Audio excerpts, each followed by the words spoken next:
Podcast at nextgreatpodcast.com. And then I'm going to be in partnership with you. Really excited about this. And judging from the entries, it sounds like you are as well. But nextgreatpodcast.com, and you have until the end of the month. You have until Monday to switch over to Peacock, download the app. We'll be on Peacock on Monday. And we did a tutorial. It's really simple, 30 seconds or less. You'll have the app. You put in your email. You come up with your password, and you're on Peacock, and you'll be able to watch this show starting Monday. And we do want to say good morning to those watching on youtube.com/The Dan Patrick Show. Say good morning to Chat Row and those listening to the program on our 362 affiliates around the world. We'll have a poll question, play of the day, stat of the day as well, but let's begin with the headlines. The number one seeds in both conferences, the Lakers and Bucks, did not look good last night, and neither team looked good in the 8 regular season bubble games leading up to the postseason. But I think everybody was under the impression, become playoff time, that's when you flip the switch. I've never seen the switch. I've been in a lot of buildings, a lot of rooms, and I look around, I don't see that switch because it's not there. You keep thinking, you flipped the switch. The Lakers still struggle on offense. And if you can't score on Portland, you can't score on anybody. And the Bucks, you can't be reliant on the Greek Freak as much as you are. You can't have that much of a separation between the Greek Freak and your second best player, Chris Middleton. You can't do it, even against Orlando. And maybe this is the only win that Orlando has. But Orlando, at least, should get your attention. And certainly the Blazers, they have the Lakers' attention. The top seed struggles, that could speak to the unusual circumstances. You don't have a home court advantage, but you got an opponent in the Blazers who are really a 4 or 5 seed, I think. If everybody's healthy, then they're a 4 or 5 seed. But this is going to be a tough out for the Lakers for a variety of reasons. The Lakers have been banged up. The Blazers have been playing in a playoff mode for the last couple of weeks. But you can't make excuses. And people are going to make excuses today. Portland was the better team last night. The better all-around team. Top to bottom, the Blazers were a better team. And if the Lakers aren't going to shoot better from the three-point range, you're going down in flames. 5 of 32. And Anthony Davis, if you're not the best player on the floor every single night, the Lakers are not going to win a championship. Plain and simple. You can't go 8 for 24. And he waits for things to come to him. He's got to be aggressive here. These games mean everything. Kenny Smith mentioned this at halftime. Anthony Davis almost waits for a double team. You must be proactive. And for those of you who are going to criticize LeBron for deferring, I'm going to take you back to the game-winning shot that Kyle Kuzma had a couple of weeks ago or a week ago. And I said, if this happened in the playoffs, we would be critical of LeBron if Kuzma doesn't hit the shot. It was a regular season game. They ran a design play. Kuzma hit the shot, the three-pointer, and everybody was like, okay, now they got their third option. You can spin it however you want to. LeBron played great. The Lakers get off to a slow start, as they have every single game in the bubble. And then they come back and they played pretty good defense second, third, fourth quarter. But LeBron had a wonderful night, and he deferred a little bit. You have 16 assists. I'm sure somebody's going to be critical of LeBron James today. Yeah, exactly. Not exactly breaking news. I want to find somebody who's not critical of LeBron today, because I'll be in the minority today. He played great. He did defer. He got everybody involved. He did what he's been doing during the regular season. I don't worry about LeBron being the problem here. It's everybody else. Alex Caruso, what are you, 1 for 6? Anthony Davis didn't play well. Kuzma. It just felt like Portland was going, go ahead, take the shot. Yeah, go ahead, take the shot. And Portland, maybe it's adrenaline. I thought that they were going to be spent, but give them credit. They played hard, played well, pulled out the win. And game 2 of those series have become a lot more important and a lot more fun for us to watch. But we'll talk to Jeff Van Gundy about this, because you saw the Bucks, and it felt like the Bucks were what we thought they were going to do. Hey, they're playing Orlando. We'll just get out there and run up and down the floor a little bit. and, spend the rest of the afternoon chilling by the pool. And all of a sudden, Orlando's like, hey, guys, we're going to make you work a little bit harder. I watched a lot of the Rockets and the Thunder, and I thought the Thunder, if you're going to come out and make a lasting impression, get the Rockets' attention, without Russell Westbrook, last night was the night to do it. And OKC did not look good. I give the Rockets a lot of credit. Played well. Charles Barkley was trending last night. Number one story. He was trending. He says if the Blazers beat the Lakers last night, he thinks they'll sweep the Lakers. And then the studio guys, Kenny, Shaq, and Ernie, were like, whoa, what? And then Chuck, at halftime of the Rockets and the Thunder, said James Harden is the best offensive player he's ever seen. One-on-one offensive player he's ever seen. Now, I'm fascinated by James Harden, and I do think he is unique. But I don't know how Jordan would play with today's rules. I don't know how Kobe would play if he was just starting his career with today's rules. I don't know what some of the other great scorers in the history of the game would be like. I don't know that. And it's dangerous when we do this because it's generational. When somebody plays and how they were guarded, how they played, what you were allowed to do, not allowed to do. I mean, you saw two technicals in the Dallas game that we would have not even stopped play 15, 20 years ago in the NBA. What Porzingis did by challenging Morris, we wouldn't even have said anything about it. The officials would have said, play on. So it's a different game. But Charles said that Harden can get his shot against anybody almost at any time. He is in the conversation of unstoppable. Now, he stops himself, but he is unstoppable at times. And there are very few in the history of the game. Would I say he's the greatest offensive one-on-one player? No, because Kareem is the greatest offensive weapon the game has ever seen. Nobody could stop the Skyhook. Nobody. In the history of the game, nobody. I don't care who you are, you couldn't have stopped that. And so if we're talking about what is unstoppable, Kareem was unstoppable. Michael could be stopped. He could be contained. But if Kareem, certainly early in his career, if you got a chance to watch him, it was unbelievable. He could have averaged 40 a game if he wanted to. But he came from a team tradition with UCLA, and, he was just not that kind of player. Yeah, McLevin. See, all these guys, Harden, Luka, and Giannis, they dribble anywhere they want because if you breathe on a guy in the perimeter, it's a foul. That was never like that. Giannis could never dribble all over the court. No. 20 years ago. No. I don't know about Harden. How would he have played in the Jordan era? Would he? Well, he's so physical. Do you think he would be strong enough to do that? Oh, my gosh, yes. Like he's a big guy, big guard. He looks like he could play a lineman for the Cowboys. I mean, he's a physical guy, and he is so good at angles. Scorers are so good at angles. You don't have to be the most athletic, but you have to be really smart in how you attack. And Harden is brilliant at how he puts you on his hip, gets by you. Do they blow the whistle far too often nowadays? Absolutely. They ruin the game at times. Interrupt the game. Let it go. Because, back when Jordan played, you could put your hand, I could put my hand on you. And guys would just put their hand, lean on you. You can't do anything now. But Harden takes advantage of the rules, and I give him credit. The great ones understand what they can and can't do. What can I get away with? What are you going to call? But Harden is one of the great one-on-one players in the history of the game. Would I say that he's the most unstoppable? I would not, but he's in the conversation because his ability with a great handle, got great feet, and he's able to do that step-back jumper. The only way he stops himself is when he misses those step-back jumpers.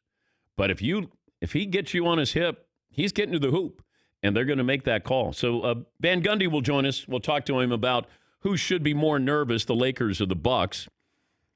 We also have a story that's brewing in the Big Ten.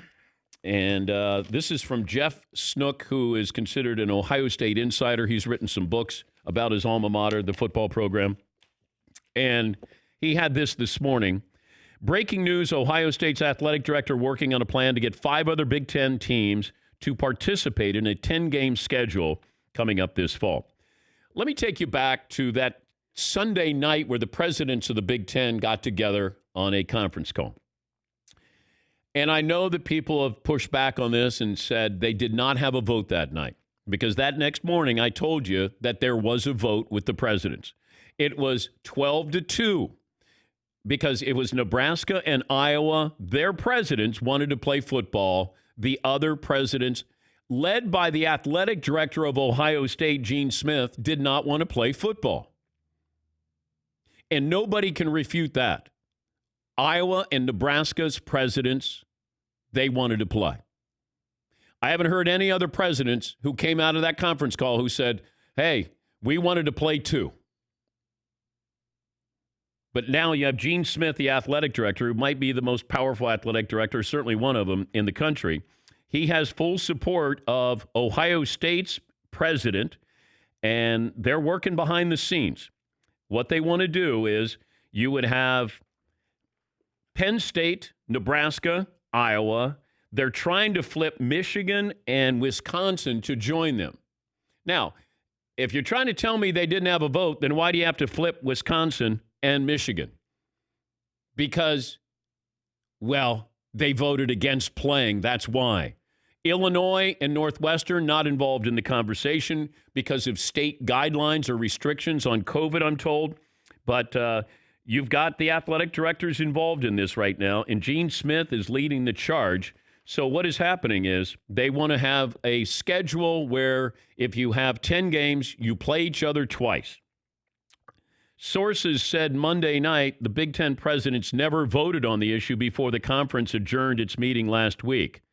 Well, I disagree with that. It wasn't a ballot box. It's semantics here. But nobody can refute that Iowa and Nebraska presidents wanted to play. I did not have any other presidents on record saying we wanted to play. So what is going to happen? Also, keep in mind, the governor of Ohio, Mike DeWine, on Tuesday approved high school football to be played this fall. That's a big deal.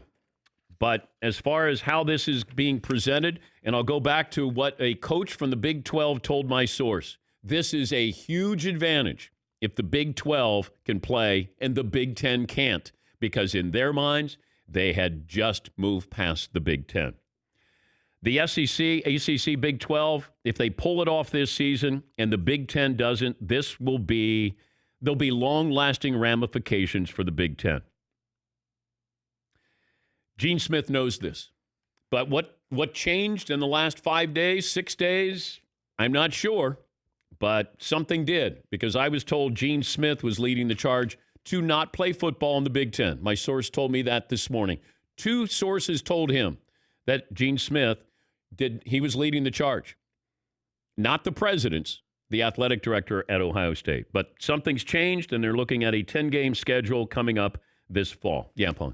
1 week ago, Gene Smith, the Ohio State athletic director, tweeted this, quote, Ohio State has continued its communications with the Big Ten Conference office regarding a scenario to still play fall football. He said it a week ago that he and his people were pushing to still have a fall football schedule. That doesn't jibe with the fact that he recommended not playing to his president during that vote. Well, he could have said that, but changed after it, because now when you start to look at, you got to answer questions here. How is it the Big 12, ACC, and SEC are getting away with this, and we're not playing football? At least trying to play football? And I don't know what happened with, the athletic directors or the presidents or the commissioner of the Big Ten.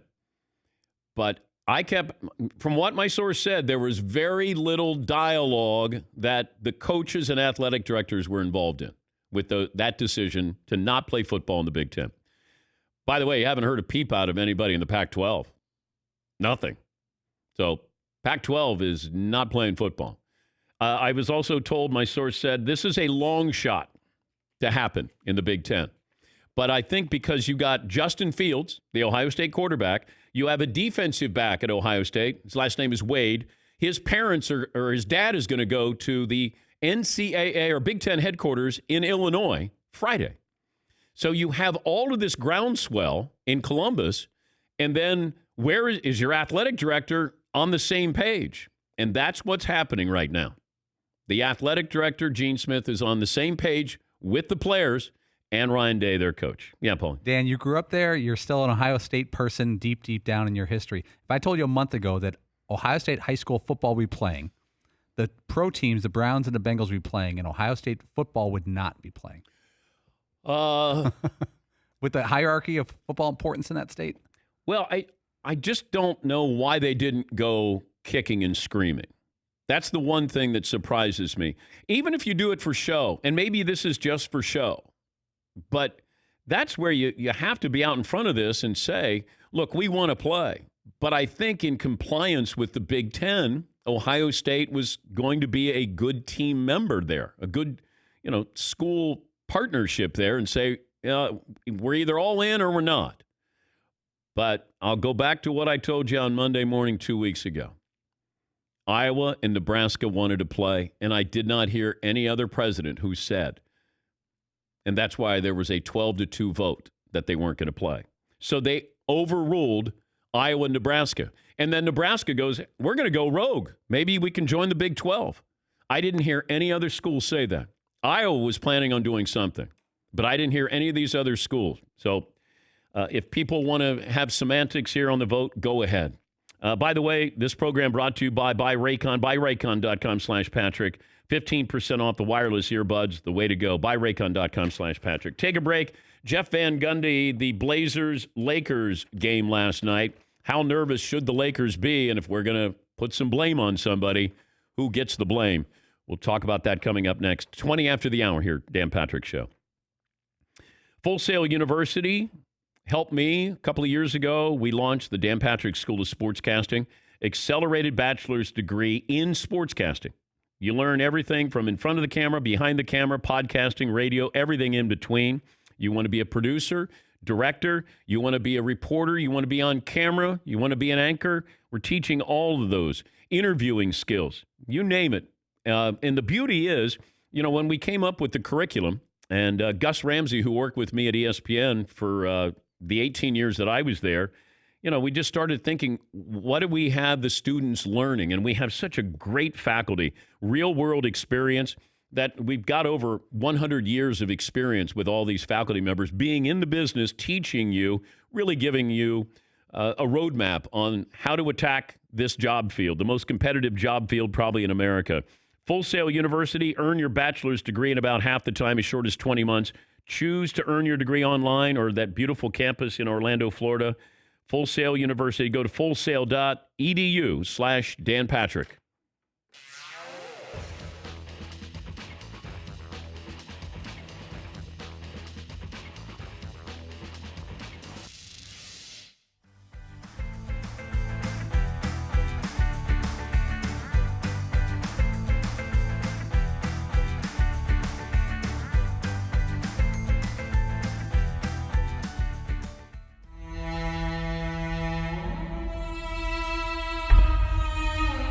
Based on last night, if you could have one of these players, who would you want on your team? James Harden or Damian Lillard? And by the way, you're an official Hardenite. You've been talking about him being unstoppable for a long time. I am fascinated by him. I'd take Damian Lillard. I don't know if I can sustain greatness with James Harden. He can individually. I just think it would be hard to play on that team. It would be hard to coach that because it just feels like Mike D'Antoni, it's done. He's out there. James Harden this is who he is. This is who we are. I would take Damian Lillard. I feel like there's more of a team element there. And I know James Harden has a lot of assists, but he has the ball more than anybody. You can accidentally get 8 assists if you're going to have the ball that much. Yeah, I'm having a hard time defending James Harden. I am. Yeah, Paul. Same question to McLovin. Would he rather have James Harden or Ben Simmons? Let's say age wasn't a factor and it's just a 3-year contract. I think I'm going to take Harden over both those guys. Okay. And because I've seen him have a disastrous half season, then the Rockets get hot. I thought you didn't like Harden. I don't love Harden's game. but You said you cannot win with James Harden's style of ball. No, I never said that. Oh. Well, that's not. Yeah, it's not. It's not general. But the Rockets have made pushes the second half of the last 3 years, and I'm telling you, they're playing possum. They're going to get hot at the end. They've done it the last 2 years. But I don't really want Lillard. He's the same player as Harden. They have almost exact same stats, almost exactly to the T. They're the same 3-point shooters. Damian Lillard? Yeah, he's exactly like he's a high volume shooter, just Yeah. like Harden. But Harden's maybe a touch better than Lillard. Don't you think? Just historically, he's an MVP. Yeah. He'll be one of the greats of all time. He'll be one of the great scorers of all time. Lillard is always going to have a chip on his shoulder because he's playing in Portland, and nobody really notices Portland unless it's something dramatic that happens. You know, like the game-winning shot, series-ending shot against Russell Westbrook. You know, other than that, you go, oh, Portland. Oh, that's a nice team. Oh, it's a great city. Harden is on TV a lot because there's always the possibility he could score 80. And then here's Lillard getting 61 last night. Yeah, McLovin. But in the past, as a 6'2" guy who's the leading scorer for your team, has that ever been a championship formula? I mean, it doesn't feel like guys like Damian Lillard win titles regularly. If you're the best player on a team, that's not usually the formula. Well, Harden's not winning a title. Well, he came a little close. I mean, they had him in Game 7, right? Yeah, but he hadn't been to the finals. Yeah, I know. But if you'd beaten the Warriors, you would have destroyed the team in the East, whatever. He's came a lot closer than Lillard. I mean, I know Lillard made the conference finals last year. But Yeah. I don't know. I just, the more I watch Harden, it feels like he's trying to shoot. I'll ask Reggie about this. He's trying to shoot himself out of this, and he's not. It's like John Starks against the Rockets in the NBA Finals years ago, where he just kept shooting. And he wasn't good enough to keep shooting that many threes. Harden is. It's just, after a while, it's tough to watch that. It really is. And I think it's tough to build around it. You know, Iverson was a volume guy. They just didn't have any talent around him. Iverson had to do everything. Harden does have talent. I mean, there are some good players on that team. I just think they've lost their way with that style.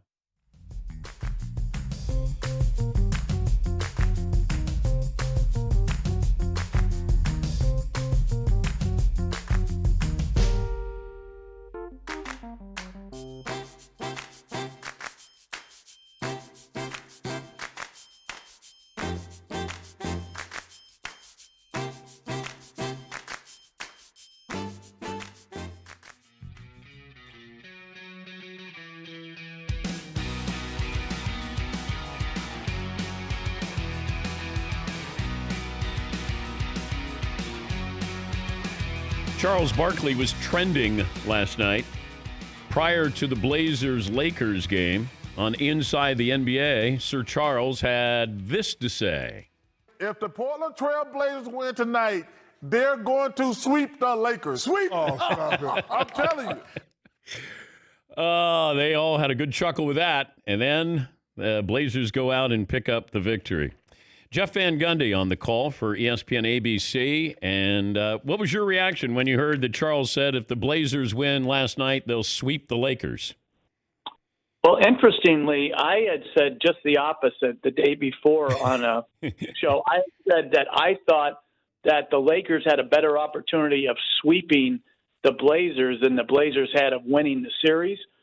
And last night, Portland shot under 40% from the floor, and they still won. Yeah. And so I got to give them a lot of credit. I think they were hardened, because they had to win so many games. And just like Milwaukee, at the end of one, the Lakers were down double digits, and so they were playing from behind the whole night. Yeah, and they've been doing that every single game in the bubble. If I didn't watch the game last night, how would you sum up why the Lakers lost? Awful shooting, 5 for 32 from three. Terrible from the free throw line. LeBron and Anthony Davis were a combined 16 for 24. And then LeBron and Anthony Davis, who have to absolutely carry them offensively, Davis was 8 for 24. LeBron was 9 for 20. So it was a substandard night offensively all the way around. They didn't turn it over. They played really hard. They were up on the backboard, but their offensive skill is very limited. James and Davis have to be great. Yeah, I think Anthony Davis, night in and night out, though, Coach, has got to be the best player on the floor. And these are the first real important games of his career. And I don't know if you ease into the playoffs. It felt like he lets the action sometimes come to him. He needs to be more aggressive. And I don't know how LeBron can facilitate that. Can you change somebody's personality? Because it might just be Anthony Davis's personality. Well, I don't think you ever change somebody's personality, but you can help them to reach whatever maximum level of intensity they can. L.A. all year has been dynamic in transition, and Davis got a couple in transition last night, but they've struggled in half court. They just don't have a lot of weapons. When you think about it, who else is going to be able to create a shot other than James or Davis? Without Rondo, Avery Bradley, I think they miss his defense and off-the-ball cutting and movement. I'm interested to see, do they put in somebody like Waiters to try to have another guy who can go off the dribble? He only played a minute last night, so I'm just interested. Their starting unit, it just doesn't – they didn't play well, and they haven't played well offensively in the half court. Talking to Jeff Van Gundy, ESPN ABC analyst. He'll be on the call on Thursday, Oklahoma City and the Rockets, and then it'll be the Lakers and Blazers. If I'm Portland, what do I want the Lakers – what am I forcing or trying to get the Lakers to do? Well, I think what you want to do is make sure you do a better job of keeping Anthony Davis off the line. And I would double him on every low post or mid post catch and make that ball go to the other Lakers and see if they have enough offense on the weak side. And I think if the Lakers are able to get through this series, I have no doubts that they're going to – every team that plays them is going to try to test the Lakers to see if they have enough offense in the half court. And if you don't give the Lakers transition, if you're Terry Stotts, right, we turned the ball over 16 times, and that led to some breakouts. But if we can just keep them in the half court, make them shoot it up over the top, they won't shoot 5 for 32 from three, but do they have enough shooting? And then Portland, I didn't know. I thought they might be on fumes. That adrenaline, and you've coached against teams with teams that they just seem to be relying on something internally, and Portland still has that last night. And I also thought the big men proved to be a pretty big difference for that team when I didn't think Whiteside, who doesn't play that much, but then they relied on him last night. You just got a nice team contribution, and that's a team that's a better all-around, overall, top-to-bottom team than the Lakers are. Well, I thought winning the play-in game on the first night gave them that extra day off so that they had 2 days off in between games to plan and to recharge. And the thing I think Terry Stotts' team, none of those guys had a big night last night. Yeah. None of them. No one shot well. They won shooting under 40%, but they got to the free throw line. And like you said, they got some timely contributions. Whiteside, Nurkic didn't have a particularly big night, but I thought, he did some good things. Lillard's bomb obviously was an incredible shot, but they can. If I'm Terry Stotts, I'm saying we can play a lot better, and we're going to need to play better because certainly the Lakers aren't going to shoot like that. I just thought they were more ready. And when Doug Collins used to always say, the NBA is not a fourth quarter league; it's a first quarter league, and the team that's ready can play with a cushion the entire night. And that's exactly what happened, for Portland. They were up double digits at the end of one, and that cushion allowed them to play free and with great confidence. Barkley, at one point last night, halftime, I think Rockets and the Thunder said that James Harden is, I think, the most unstoppable one-on-one player that he's ever seen. What do you make of that? Well, I think certainly in this era with these rules, the spacing is so much greater now. The rules are tilted entirely to the offensive player. His skill level in this era of NBA basketball, of one-on-one, and the team he's on and how they've structured their team gives him maximum room.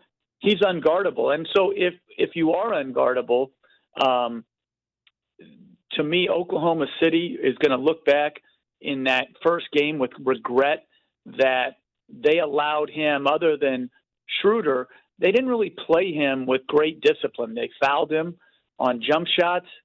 I just think that Houston, when you look at Harden and all that he is required to do for that team, he and Doncic, I don't think any two guys, and maybe James too, maybe those three, they have such a burden to create every good shot that you're going to get offensively. To have the stamina to do that, it requires true greatness. And I agree with Charles that, Harden has done it for a long period of time in Houston, and he's done it exceptionally well. Yeah, I mean, he's a powerful guy. Gets you on his hip. He can shoot the three. He's got great feet. He can get to the hoop there. But I always go back to the most unstoppable player of all time is Kareem, because nobody ever stopped that sky hook. Now, granted, he couldn't create his own shot unless, Magic threw it in there. But I always go, Kareem would be the one guy that shot was never stopped. Well, that's and then, Wilt in a different time, era of basketball.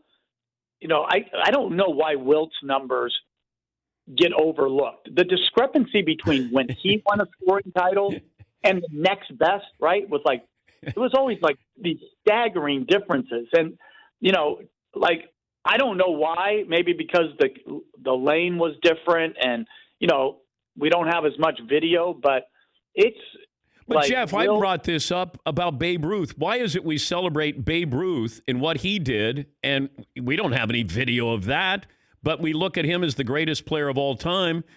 Wilt is Babe Ruth, obviously without the titles, but the stats, he dwarfs everybody, and we don't recognize those. I agree. Well, and also, what's funny about that? Without the titles, he won 2 titles. Yeah. We talk about it like this guy didn't win. He did. He just didn't win as much as Russell, right? And Russell played with, in this incredible time. And you think about the stats that Wilt put up and those guys put up, there were only 8 teams. They were playing the 7 other best centers in the world all the time. They didn't get to pick on center number 28 and 29, like in today's NBA. Like what Wilt did, and like you said about Kareem too, Kareem, because it looks so easy, people don't realize the amount of physical contact that was allowed on perimeter players, post players, and still today post players, but there's just not that many of them. But the amount of contact and how different the rules were, the rules back then were all tilted for the defense. There wasn't freedom of movement. There was hand checking. There was body blows. There was no flagrant fouls. I mean, it's to score in that era the way Kareem did and so effortlessly. You're right. The sky hook is absolutely the most indefensible shot that I've ever seen in the NBA. Well, and you go back to the Mavericks and the Clippers, when you had Porzingis getting involved with Morris. 20 years ago, they wouldn't have stopped play. You would have just said, play on. That would have been nothing. But, that is a prime example of, the way the NBA is now and, what they're trying to protect or enforce. But, when you were coaching, you probably had a few of those dust up every single night. Nobody's getting teed up. Yeah. I think common sense has to prevail. The Porzingis ejection, I had as much problem with the first technical as I did with the second. And to me, both things were not overtly disrespectful. that it could lead you to an ejection. Now, I'm not saying that officials were wrong, Dan, but the policies are wrong. I've read so many times that we're trying to take the decision-making out of officiating. That's nonsense. Officiating is about being able to make decisions, advantage, disadvantage. It's the same with players. The difference with players, who can make better decisions. It's not just who has better skills. It's how to use a skill, when to use a skill. So I think sometimes we take perverse pleasure in the NBA in being tough on crime. In like, we're going to show them, there's no air punches. Does anybody even care? Like, truly, there's a difference between an air punch directed at somebody, you're walking to some official, versus a natural reaction. And I just feel like, long ago, I think it was Bill Simmons who first said it, but maybe I'm wrong, that every organization needs a vice president of common sense. And I think when we're talking about NBA officiating, common sense is so important. Decision-making is so important. Policies that try to keep our best players on the floor versus figure out ways to get them off the floor, I just think make for a better game. If I had you and your brother have a free throw shooting contest where you shot 25 each, who would win? Well, he's a better shooter, but I think his conditioning would, his lack of conditioning, he may really fatigue after 15 straight free throws. And if it's outside in the heat, I've got it, because he would absolutely wilt. Yes. And I'll leave you with this. I was watching the Clippers play against the Mavs, and Kawhi Leonard struck me as if I was going to attach a soundtrack to players, his would be like Miles Davis. There's a jazz feel to Kawhi Leonard. And I don't know why I thought that, but it just felt like he moves at a different speed and a different grace about him. I don't know, but I'm curious if we started attaching soundtracks to certain players by the way they played, that might be interesting. I don't know. That's actually good. I don't know too much about music, but he does play at his own pace and rhythm. He's not easy to speed up because of his strength and his size. So, you were talking earlier about getting somebody on their hip like Harden, and then you can go at your own pace. I feel Doncic is the same way. He looks like a middle linebacker, like at the point guard position, and he's not fleet of foot, but when he gets a half a step on you, it's hard to recover and get back in front. And these guys with this skill at their size and their strength and the vision they have, it's really hard to guard now. You combine everything, rules, spacing, amount of shooting around. It's like video game type numbers these guys are putting up. And Leonard can seemingly get a good shot anytime he wants to. And I did bring this up the other day, so full disclosure, where I said, Luka is better than Larry Bird right now at the same age because Larry was still in college. And Doncic has been playing against grown men since he was 15. And the way he plays, what was Larry when he got into the league? 23, maybe 24, because he sat out a year when he quit Indiana. Like Luka, where he is now, it's not unheard of to say he's going to be a better basketball player than Larry Bird. Yeah, I think, for me, comparison is the thief of joy because someone feels diminished. I know. When you start saying things. And I think sometimes we jump ahead of ourselves when we say a young player is like an all-time great because the true measuring stick of the all-time greats is the consistency, right? So Bird had this everyday consistency over a long period of time. Why is Jabbar one of the, could be the greatest? Or Jordan, right? They did it for a long period of time. Why is LeBron James considered one of the greatest, if not the greatest? It's the consistency over time. And really, I don't see anything being able to get in Luka's way to achieving that type of status if his health holds up, because the guy has skill, he has passion, he has vision. Like, if you have all of that, that's what Larry Bird, that's what he had, and that's what Doncic has. And whether he's going to have the same team success that Bird had remains to be seen, and it's so dependent on who they can surround him with.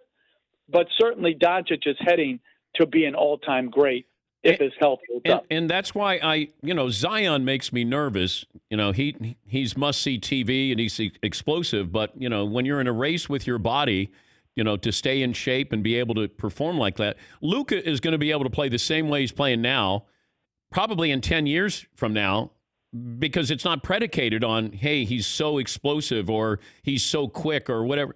It just feels like he plays like an old guy does when you go to a playground and some guy who's 50 who played, in the Ivy League, and you're going, well, that guy's unstoppable. He knows how to play the game, and I think that what you see now is probably what we'll see in 10 years from now, and I can't make that same claim with Zion. Hey, Dan, there's no one that played like Doncic at Harvard, Yale, and okay. No, but you're right as far as, he's not relying on straight and true athleticism, and he has two areas he can improve on, which will make him, again, unguardable in today's game. He's a below-average three-point shooter, and he's a sub-80% free throw shooter for a guy who lives at the line. You just have, slow incremental progress in both of those areas over the next 5 years. I mean, now you're dealing with, let's just say he gets to be an average or slightly above average three-point shooter, and there's no reason he shouldn't be an 80-plus free throw shooter. And maybe he reduces his turnovers, by, maybe half or one a game.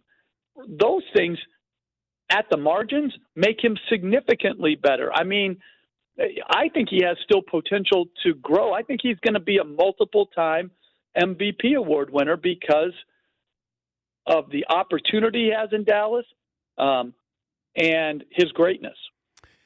Great to talk to you, Jeff. As always, thanks. We appreciate your time. All right, take care. That's Jeff Van Gundy. He'll be on the call on Thursday at 3:30 Eastern, Oklahoma City, taking on the Rockets. And then at 9, Blazers, Lakers. Back with our play of the day after this.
Dan, you remember Coach Aaron Feld? He's a strength coach for Oregon. Ooh, We're getting yeah. ready for the season. It's time to crank Fill it the up. sleeves. Wow. Yeah, remember this guy? You're thinking, did Coach Feld bring anything other than a purple and a black band to do guns? The 45-day challenge on the island of Hawaii? The answer is no. No, I didn't. But did you hike an hour and a half across the ridge of a canyon to get to this rock in the middle of nowhere to do curls? I don't think so. You're sitting at home watching this video on your phone. You haven't done anything. Have you done the 45-day challenge today? Have you gotten 100 buys? Have you gotten 100 tries? Have you filled the sleeves? Fill the sleeves. I mean, he made shirts. We made shirts. Iconic. Now, I asked Coach Feld to send over the 45-day challenge rules. Oh, dear. Put something positive in the world. I like that. Do 100 buys and tries every day. Don't get hurt. Okay. Oh. Fill the sleeves of your workout shirt, even, if it has them. Have fun and be awesome. Those are some of the rules of the 45-day challenge. And then I told Coach Feld, it's getting ready for football season. It's sleeve filling season. Can you make us a new video? And he said he can, but he was on vacation. But he made one custom for us. Here's Coach Feld. You ever wake up in the morning and wonder, should I go floating on the river or should I do the 45-day challenge? Well, good thing is, you don't have to choose. You can get out there, get on the river, get some sun, wear a sweet hat, and get a juicy pump. Fill the sleeves and do the right thing. Finish what you start. Let's go. Juicy pump. Get a juicy pump, Dan. Doesn't he remind you of the Karate Kid? The Sensei? yes, the sensei. Or the bad guy? Napoleon Dynamite. Oh. Napoleon Dynamite with the sensei. Like, come here, try to hit me. Oh, yeah, right. Yeah. Yeah. You know what? So, can you go back to the rules of the 45-day challenge? yeah. You know, I'm upset that he's not here today because obviously he's bringing his son to Syracuse. Oh, that's why Todd's not here. Yeah. But 100 buys, 100 tries, that kind of sounds like Todd's entire workout. It does. So, but don't we have a problem with that? Like, what about filling the shoulders of said sleeves? It's a fair point because Todd only does arms and has Right, never worked out he's- any other body part. Maybe Coach Feld is saying work everything, but really focus on the guns. Really focus on He doesn't these? say it here, though. Yeah, I mean, what about your shoulders? That's a good point. Todd would love this. And Todd also usually doesn't have sleeves on. Yeah. Also, so Have fun! You ever wake up in Exclamation the point. morning and wonder, should I go floating on the river or should I do the 45-day challenge? Well, good thing is, you don't have to choose. You can get out there, get on the river, get some sun, wear a sweet hat, and get a juicy pump. Wear a sweet hat. get a juicy pump. Oh. That's awesome.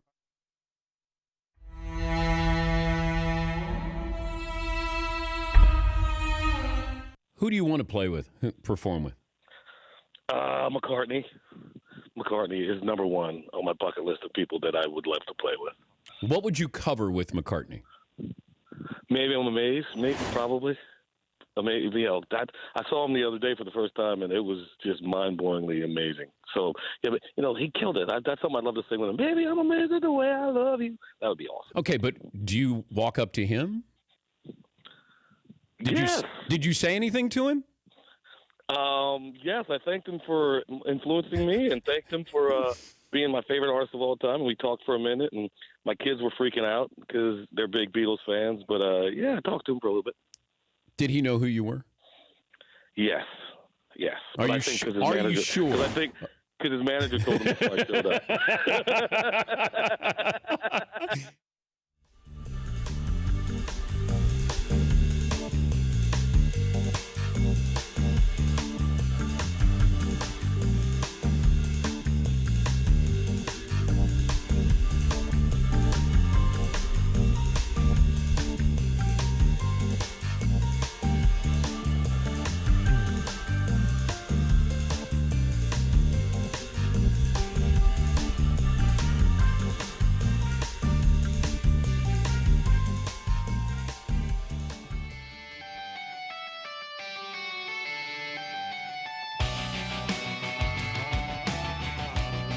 Oh my God! The play of the day. Left side, got it!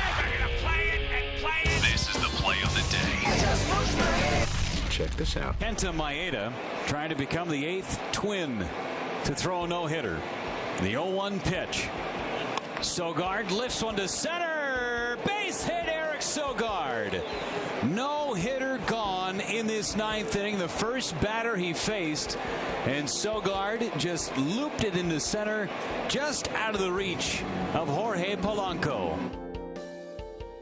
Courtesy of 620 WTMJ, Maeda, 12 strikeouts, 115 pitches, including 8 consecutive strikeouts in that game, holding on for dear life, the Twins. Play of the day is brought to you by LegalZoom. Start online. Network of independent attorneys can provide advice when you need it most. And since LegalZoom isn't a law firm, you don't have to leave your home. Visit LegalZoom.com today for more information. Did we settle on a poll question, McLevin? Yeah, I put up who should be more worried, the Bucks or the Lakers. 72% of the Lakers. Yeah, I agree with that. Better opponent, Yes, right? yes. Kyle in California joins us. Hi, Kyle. Hey, DP, morning, boys. Everybody's panicking after last night, understandably. But how I look at it, the Blazers didn't shoot well because the Lakers play great D. They have all year, top 5 defense. Lakers didn't shoot well because they're not great at shooting team. They'll shoot better. Blazers don't play great D. fear not, Lakers Twitter will bully everybody else into shooting well. 17 of 53 besides AD or LeBron. Just can't happen. Yeah, but Kyle, I get nervous looking at that roster. That I just don't think you can say, boy, I can really trust Pope, Kuzma, Caruso to come up big. I mean, I think when it happens, it's something you're not expecting. And, where it's like a pleasant surprise. And that's the problem. I don't know who I can count on every single night. If I'm LeBron and I go out there, I don't know. And even Anthony Davis, 8 for 24. Kirk in San Diego. Hi, Kirk. Hey, what's up, Dan? How are you doing? Hey, bud. Hey, man, you were talking about players and how they may how they would be a music artist or whatever. Yeah. And Paul George, look, how about Marvin Gaye for Paul George? That kind of slick kind of guy, right? What do you think about that? And then one thing too, I'm a huge Laker fan, and I'm feeling a little bit of trouble. And I think with Damian Lillard, man, we got to get to his hotel room and put a hand in his face. Then don't let him get to the gym, because when he gets in there, he's going to make that shot. But you know what? And thank you for the phone call, Kirk. But Portland didn't play that well. They didn't play as well as you thought they would have to play. And, the Lakers got to somehow find a way to score. Obviously, they're going to shoot better. They can't shoot much worse than they did from three-point range. But Portland's philosophy is going to be go ahead and take those threes. And they'll probably live and die by that. And we might look at these numbers when it's all said and done and just look at how many threes the Lakers took and missed. It might come down to that. I mean, they could go and take the next 4 out of Portland. They could. But their road is going to be bumpy, even if they get by Portland. Because they're not going to be able to play this way and beat the Clippers. We know that. And if the Rockets are winning, and then you get Westbrook back, so a lot of uncertainty. Nick Saban's going to join us a little bit later. The actor Bryan Cranston and Mack Brown, North Carolina head football coach. 1 hour in the books. 2 more to go on this Wednesday. Dan and the Dan Patrick Show.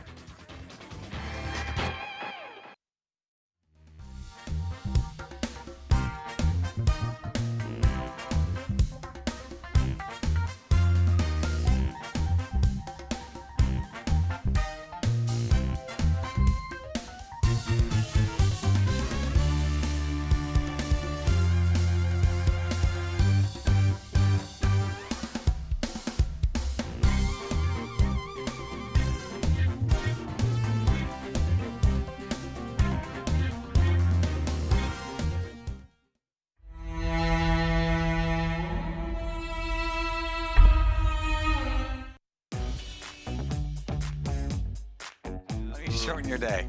And help you out, pal. There you go, shorten. Oh, good. He's got, I checked with his PR person to make sure he's got strong thoughts, which he says he does. Okay. I just got very insulted, Dan. Yeah. We were talking power washing. Unintentional. Right. Unintentional. Two-a-days asked me if I rent or own a power washer. God. I mean. Of course you do. I own. I mean, Yeah. Years ago, I love power washing. It's the direct. It's like what you basically said was like, hey, that guitar, do you rent or own Yes. that? It's like, yeah, of course. Right. Come on, guy. I love power washing. It's such a direct payoff. You're one of the foremost power washers in the Connecticut when area. you do the ground area. Two-a-days. You hold it, the trigger. Yeah. And then you just kind of get this thing going on. Can we get this working?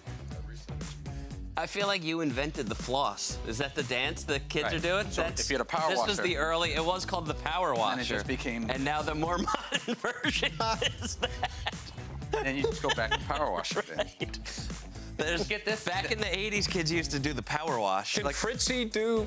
I've tried to do that. The kids tried to teach me how to do that. Is that flossing? Give it a try just for the show. Flossing. I called it what Andrew called it, the what is it? No, he said show the stick, break the stick. Show the stick. But I was like, I don't know what I'm doing. It doesn't. Want me to teach you? It doesn't. Hold on, Alec, come here. My daughter tried to show me the other day, and I'm like, I couldn't follow. Okay, turn this way. Yeah. Seton thinks that the floss was based on middle-aged men power washing their homes. Okay. I think in the 80s it was probably called the power wash because if you look at Paul's stance that he takes when demonstrating how he power Okay. washes. All right, he's doing that right now. He's sort of got a little bit of an arm swing and a hip shimmy going on. That's very reminiscent. It's like a primitive form of flossing. Okay. I feel like the modern version of it, this is what it's turned into. And then he was trying to teach Fritzy how to floss. Which didn't quite go as well. No, but here they are. Two men holding on to one another. Yeah. And he's teaching Fritzy how to floss. Okay. Something like that. I had it for a minute there. He lost it. I've never felt. Like, I was uncomfortable watching that. Try being physically connected. Oh, I know. Sweaty paws all Nipples over. sticking in my face. Yeah. All right. If it wasn't already done, Yeah. this may be the moment that flossing was officially killed. If it wasn't already completely over, this definitely was the final nail in the coffin. Yeah. I don't think it's a thing anymore, but it's definitely not a thing anymore after that.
Buckle up, boys. Time to go to work.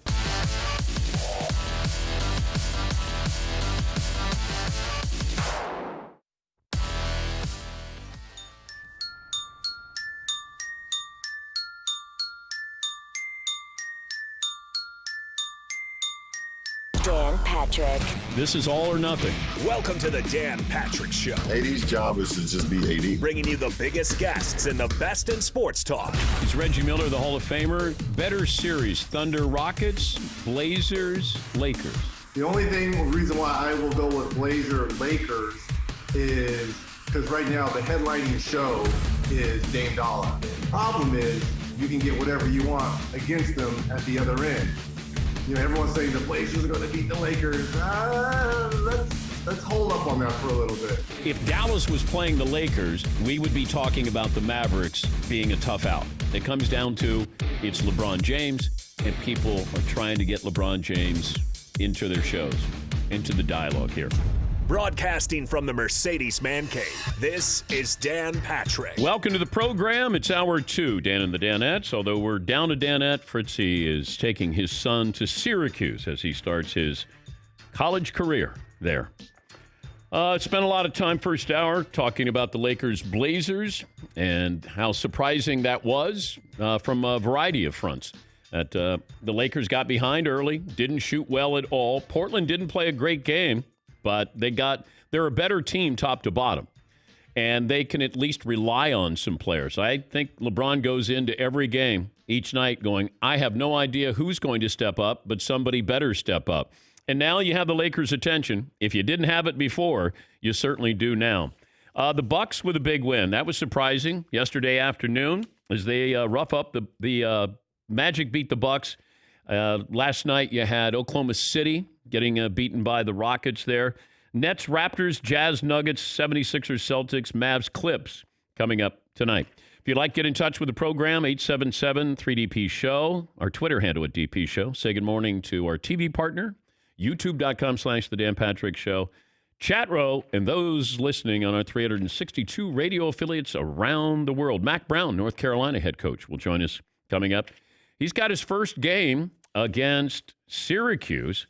That is slated for September 12th in Chapel Hill. We'll also talk to Coach Saban. Nick Saban will join us coming up. We were talking about this prior to the show because we had the conversation with Josh Jacobs, the running back at Alabama last year, when he said that Coach Saban has a good sense of humor and actually made reference to D's nuts with Tua and Josh Jacobs. And I got to bring that up to him, I think, right? Seton? He's heard that by now, right? That's gotten back to Coach Saban. I don't know. You don't think? I don't. You know, Coach Saban, he created headlines when he said he didn't even have an email. Yeah. Didn't have an email address. Right. And people are like, what? There's no way. I mean, he's turning 69 here in October, and he didn't have an email address. But there was like headlines all over the place about Coach Saban says D's nuts. Yeah, Paul. I don't know if I'm Coach Saban's assistant. I go through what's going on today. Coach, we have your meeting with the special teams, and I have an update on the Dan Patrick D's nuts situation. I don't think no one's bringing that to his desk. But what about like you're just casually sitting around, you're having lunch, and there's like a break in the day, and like, hey, somebody's checking Twitter. They're like, Coach, look at this. No? I don't think so.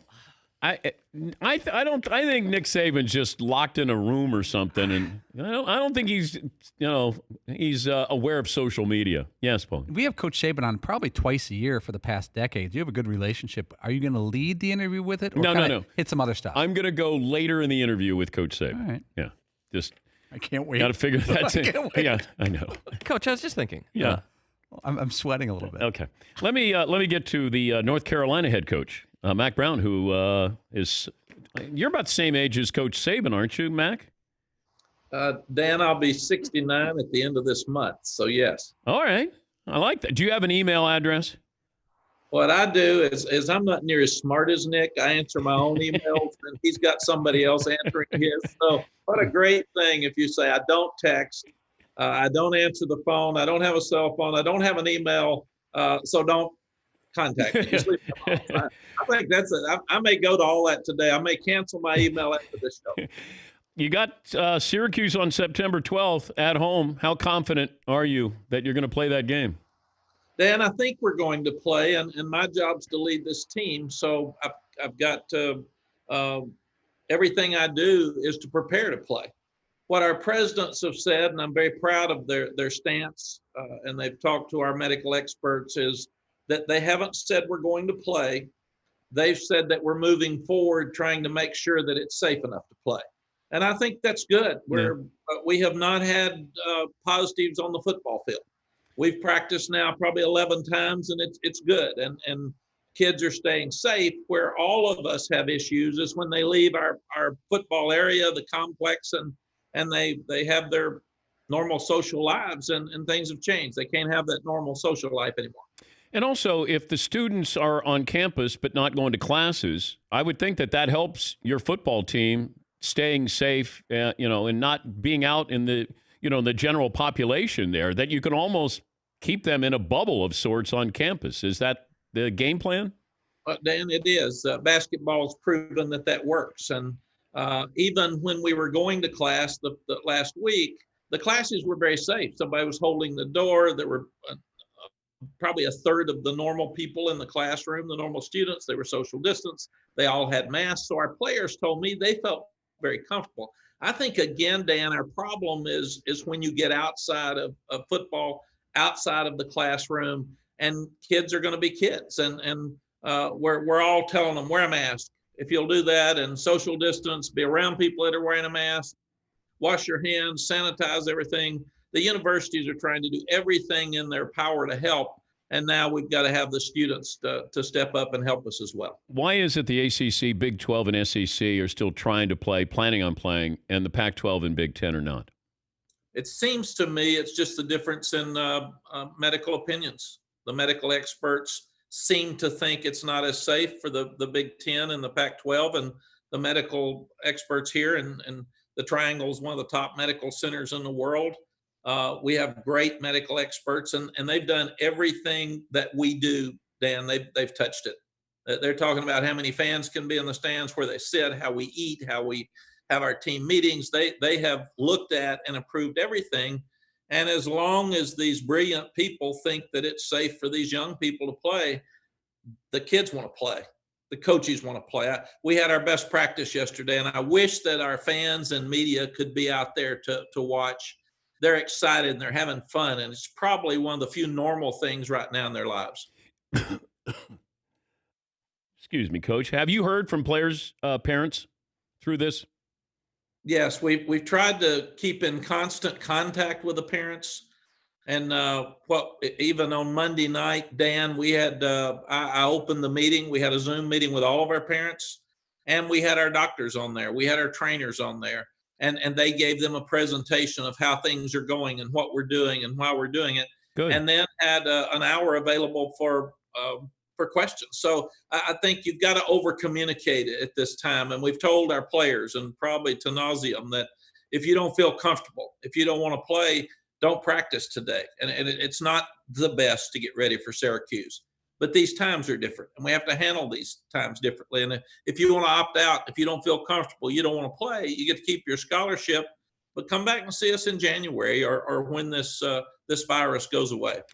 Yeah, and it's really tricky because you can do everything right, the athletic director, the school, the players, but it comes down to the student body as well. Like these players have got to be diligent in policing themselves, and that's hard to do, Coach, when you're 20, 21, 22 years of age on a college campus. Well, it is, Dan. You and I don't like wearing the mask. You're a very personable guy. You don't like staying away from people that are friends of yours. And I can't shake a hand. I can't hug somebody's neck. And all that's different now than it's ever been in our lives before.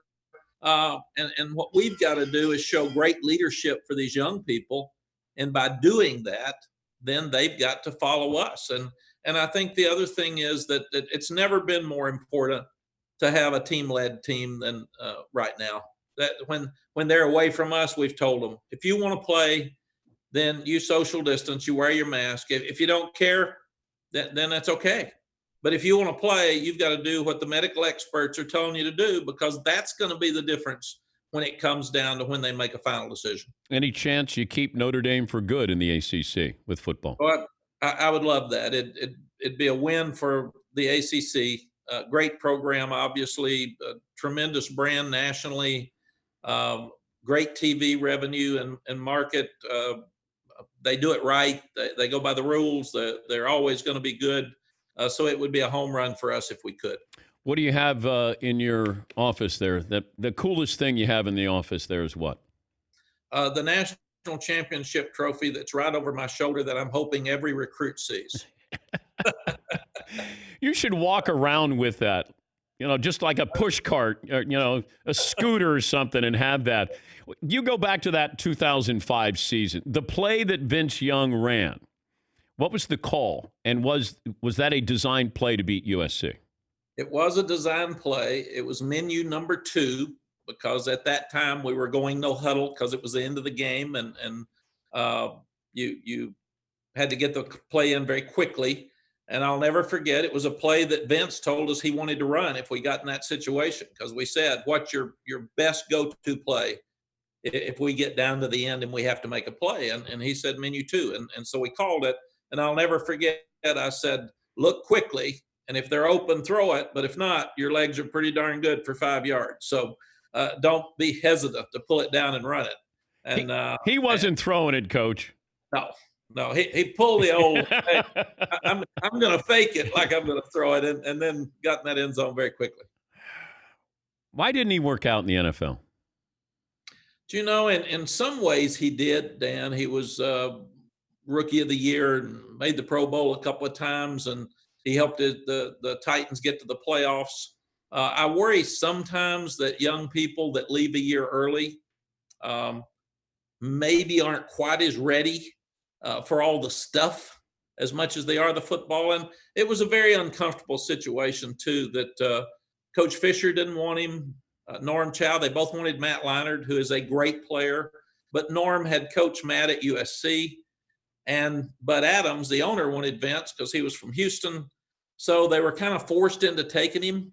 And when they said, we want Matt Leinart, and then you're forced to take somebody else, they came to me and said, how are we going to handle this? And I said, it's not good, brother. You better go talk to Vince very quickly and tell him that the reason it wasn't that you didn't want Vince, you wanted Matt because he ran your system and you were very comfortable with him. So it just didn't start out right, and I don't think it was ever really good. Has Michael Jordan been to a practice? He has not. I've seen him in town a couple of times, and Michael's very supportive. And of course, we all love The Last Dance, and he is so competitive. When I saw him last spring in Jordan Brand, his shoes, Dan, he's got Michigan, he's got Oklahoma, he's got Florida, and he's got North Carolina.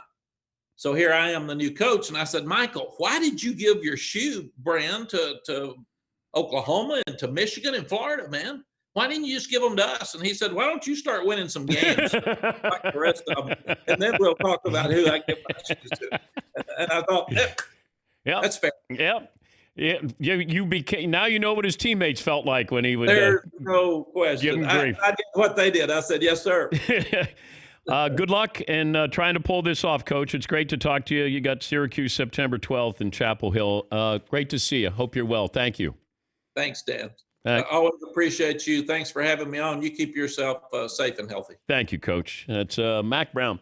I love what he did against Clemson last year. I know it didn't work out, but he went for two. He lost to Clemson 21-20. They went for two instead of that extra point with a minute left. And I loved that you were going for the win. I loved it. Maybe it's not the smartest thing to do, but in the moment, now I didn't like the play that was called, but that's a different topic. But I loved that they were going to try to beat Clemson, and they had Clemson on the ropes. That was good. It's good to talk to him. I always enjoyed being around him, and we've known him, probably 20 years, maybe longer. Yeah, Paul. They have a good football program, but those uniforms are gorgeous. Yeah. If they could play as good as they look, yes. Yeah. Watch out. Who has the widest disparity of how good your uniform is and how good you play? Vandy. It would probably be Vanderbilt football. They have pretty good helmets. I don't like Vandy's uniforms at all. Mm-mm. McLovin? Do you like those Maryland helmets? No. Way too busy. Average football, average helmets. Yeah. It's like a confusing helmet. I think it's a state flag combo. Yeah. Yeah, they sent me a helmet and sent me a jersey. It didn't help my opinion on those things. I'm like, yep. It just reinforced it. Yep, I don't like those. But who has the great-looking uniform? But they don't play anywhere near as great as they look. Because the Padres are now playing pretty well, and that all of a sudden that chocolate brown looks a whole lot better than it ever did. They have some uniforms that really pop there. Yeah, Paulie. UCLA's uniforms are quite better than the football team when they go with the blues. Yep.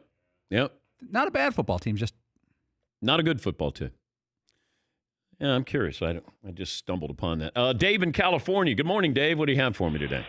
Morning, Dan. I appreciate you put me on. I thought it was a great interview with Mack Brown and how he didn't say, we're playing. You said we're moving forward. And that was my question with North Carolina going to, all online, with Notre Dame now sort of shutting it down for 2 weeks, with Michigan State going all online for the semester.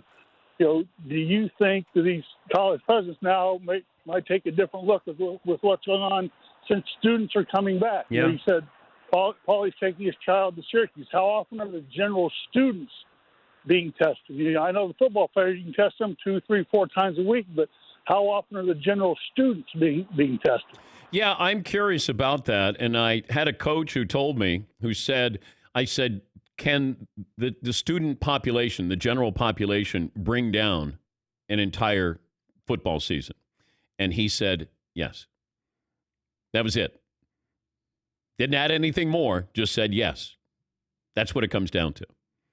And if you're able to quarantine, put your football team in a bubble, and you know that the other schools are doing the same thing. The fact that I had a source who said, there's two things going on right now in college football, tuition and TV. Tuition, my daughter went to school, but she's not going to class. But she's going to school because if they're charging you $50,000, they need the tuition. And then TV, these schools need the TV money as well. That's what's at stake with college football. Tuition, get you on campus, and TV. And if you have that, ACC, SEC, Big 12, going to have a big advantage moving forward. They just are. Rich in Arizona joins us. Hey, Rich, what's on your mind today? Hey, Rich. See you, Rich. Update the poll results, McLovin, then we'll take a break. We'll hear from LeBron James when we return. Who should be more worried, the Lakers or the Bucks? It's 72% Lakers. Yeah, I mean, I watched the Bucks and the Magic, and Orlando got a lot of contributions from a lot of players there. And I still go back to Milwaukee is so overly reliant on the Greek Freak. And Chris Middleton has got to be an all-star player.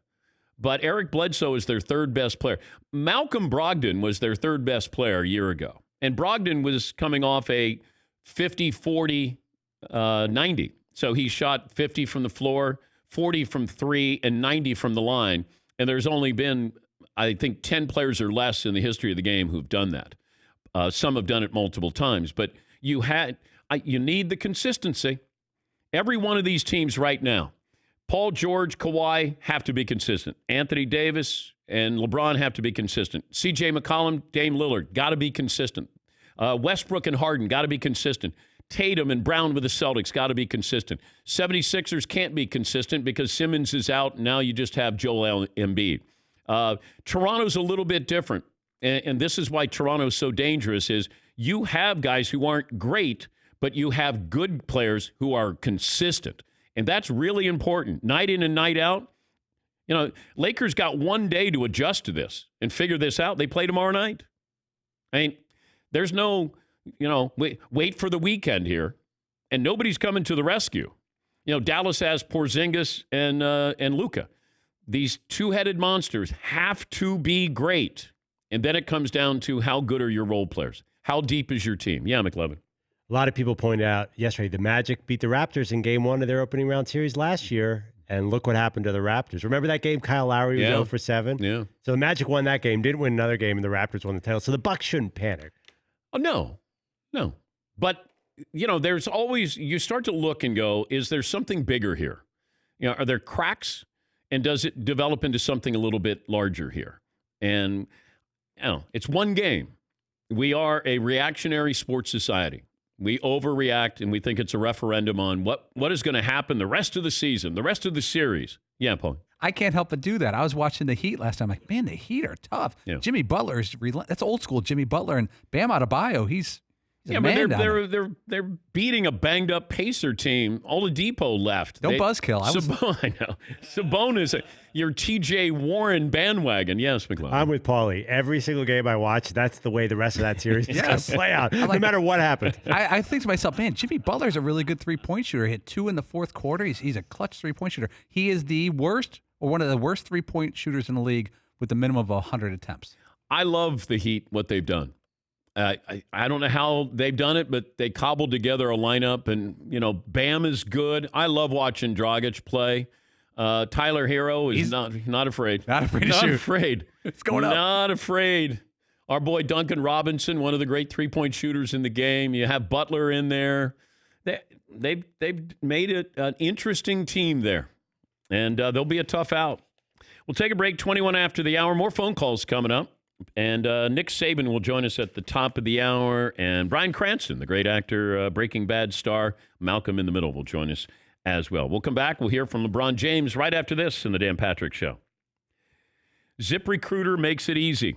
And that's what you want to hear, because these are challenging times. Trying to find somebody, but how do you do it? Well, they're going to make something Simple, fast, and smart. A place where businesses connect to qualified candidates, and that place is ZipRecruiter.com/Patrick.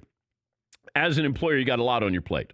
Running your business, ensuring workplace safety, and a whole lot more. So just turn it over to ZipRecruiter because they can send your job to over 100 of the web's leading job sites, and they don't stop there. They have powerful matching technology. And keep in mind, ZipRecruiter is so effective, 4 out of 5 employers who post on ZipRecruiter get a quality candidate within the first day. It's efficient. It's effective. And right now, you can try it for free. ZipRecruiter. ZipRecruiter.com/Patrick. That's ZipRecruiter.com/Patrick. ZipRecruiter, for me, the smartest way to hire.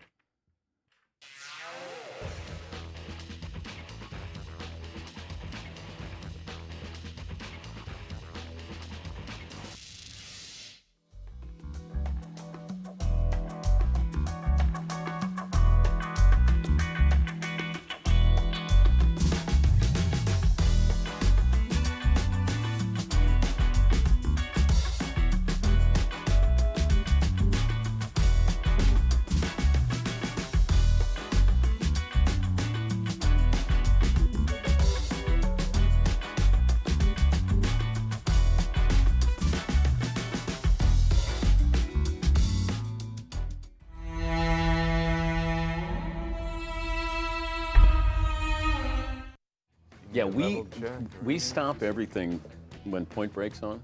But now our audience will tweet when it's on. Probably not, but. Oh, then you just. No, it's crazy. It really is. Is it like? But it's having a bit of a renaissance. Well, they're going to redo it? I guess they're redoing it. They have, there's a live show that they do.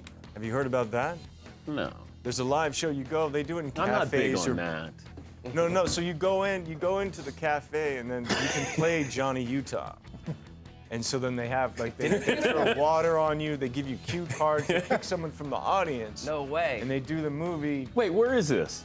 Yeah, they did it in Los Angeles. They did it in New York. They did it in San Francisco. Paulie. You could be Johnny Utah. You can be Johnny Utah. You can be Johnny Utah. And I'm ready. Amazing. I want to be Gary Busey. You could be an FBI. Give me 2, Utah. That's Paulie's favorite line. Give me 2, Utah. I said, Paulie, what's your favorite line from Point Break? Utah. Give me 2. Yeah. Give me 2. I go, that's your favorite line? I know. I'm a dork. We had Neuheisel on. Oh, yeah? Yeah, he was talking about I working worked with him on Replacements. Yeah. He was an intense guy. He said, coming back. He said he had his work cut out. Oh. With you. Yeah. I had the direct quote if you need it. Oh, my God. Here for you. You're mean-spirited. McLovin has blown Paulie out of the water with mean-spirited. By far. Now watch Paulie get mad now because he's going to yell at Mario. Wait a second, this is not working. Mario! All right, so we have a new plan. If I have a freeze up, you just play this. And it's a natural thing, of course. I mean, I could work out all day, and obviously I'm an ex-athlete myself. And it's a natural thing, of course. I mean, I could work out all day, and obviously I'm an ex-athlete myself. Did we ever find out if he tried to do this? I could work out all day, and obviously You know what? I don't want to know if he tried to do this. But I love where the girl comes out. It's like, hey, see you later. See you later. I think I'm just gonna play this every day until it goes away. I missed this yesterday. You missed this? I was late yesterday, remember? I could work out all day, and obviously I'm an ex-athlete myself.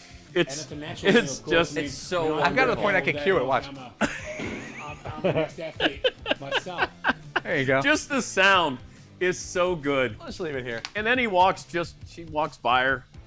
Hey, Sally, I'll see you after my workout. Like, they hear that and they all just turn like. He looks a little like Baker Mayfield like that. Oh my God. So good. Were you laughing like that? Yes. Yeah. Oh, it's just dying. Yes. I had Paulie. I had Paulie play it on a loop. I just said, continue to do it. You can't be in a bad mood. Oh.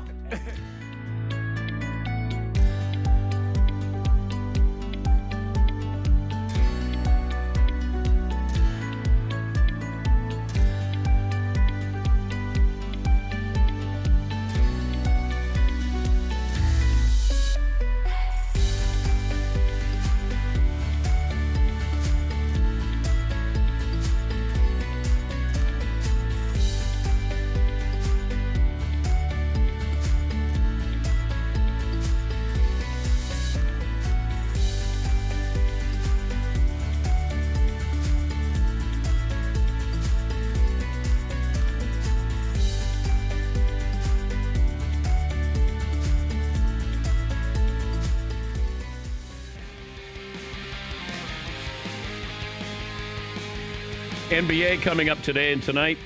Nets, Raptors, Jazz, Nuggets, 76ers, Celtics, Mavs, and the Clips. Magic over the Bucks. Blazers beating the Lakers. Here's LeBron James after the loss. We had a couple breakdowns, which you can't have down the stretch, especially versus a team that's very high like Portland. And those two, the two-headed monsters are the ones who kind of, made the plays. CJ hitting a big three, Dame hitting a couple threes as well. And then Melo hitting the three late and Gary Trent hitting a three. So they had 5 threes late in the game after we had done an exceptional job of trying to keep them off the three-point line. But, they made enough plays to win the game down the stretch, and we didn't. Yeah, I don't know if it's that simple, but, you can always ramp up your defense. But it's really hard to go, hey, we got to shoot better. I mean, in philosophy, your philosophy, in theory, you go, yeah, we got to shoot better. It's not that easy. We got to play better defense. Okay, that's usually effort. But you're not going to become a better shooter in 2 days. Yeah, Paul. I'm curious if in Game 2, does LeBron James be patient and continue being a pass-first guy, or has one of those nights where he scores 53 and 12? Because he's done that before, where he's come back from where the teammates don't help him and says, okay, I got this next one because we can't go down 0-2. I would expect games like that later in the playoffs. You wouldn't want LeBron or expect LeBron to have to do that in the opening round series. And it's only one game. But if it becomes a pattern, if we start to see the same kind of problems on Thursday night, then the Lakers do have real issues. Now, they do have real issues when it comes to playing a better opponent. And Portland is a dangerous opponent. We can all agree, and they're probably a 4 or 5 seed with their talent. But the Lakers should be better than Portland. That doesn't, Portland went to the conference finals last year. They do have talent, and they have Damian Lillard, who's not afraid of a big moment. I'm waiting to see Anthony Davis go and grab the big moment and just strangle it, take it with him. Because LeBron deferred last night. And I don't know at what point he just says, I can't do this anymore. I can't defer. I'm going to have to take over. Yeah, McLeod. Is he doing too much? Because he looked like he had no legs at the end. His shots were coming up short. Like 16 assists and 17 rebounds. Can't somebody else help him a little bit? Yeah. I feel like he needs more playmaking help. Like a point But I don't guard. know who's going to help him.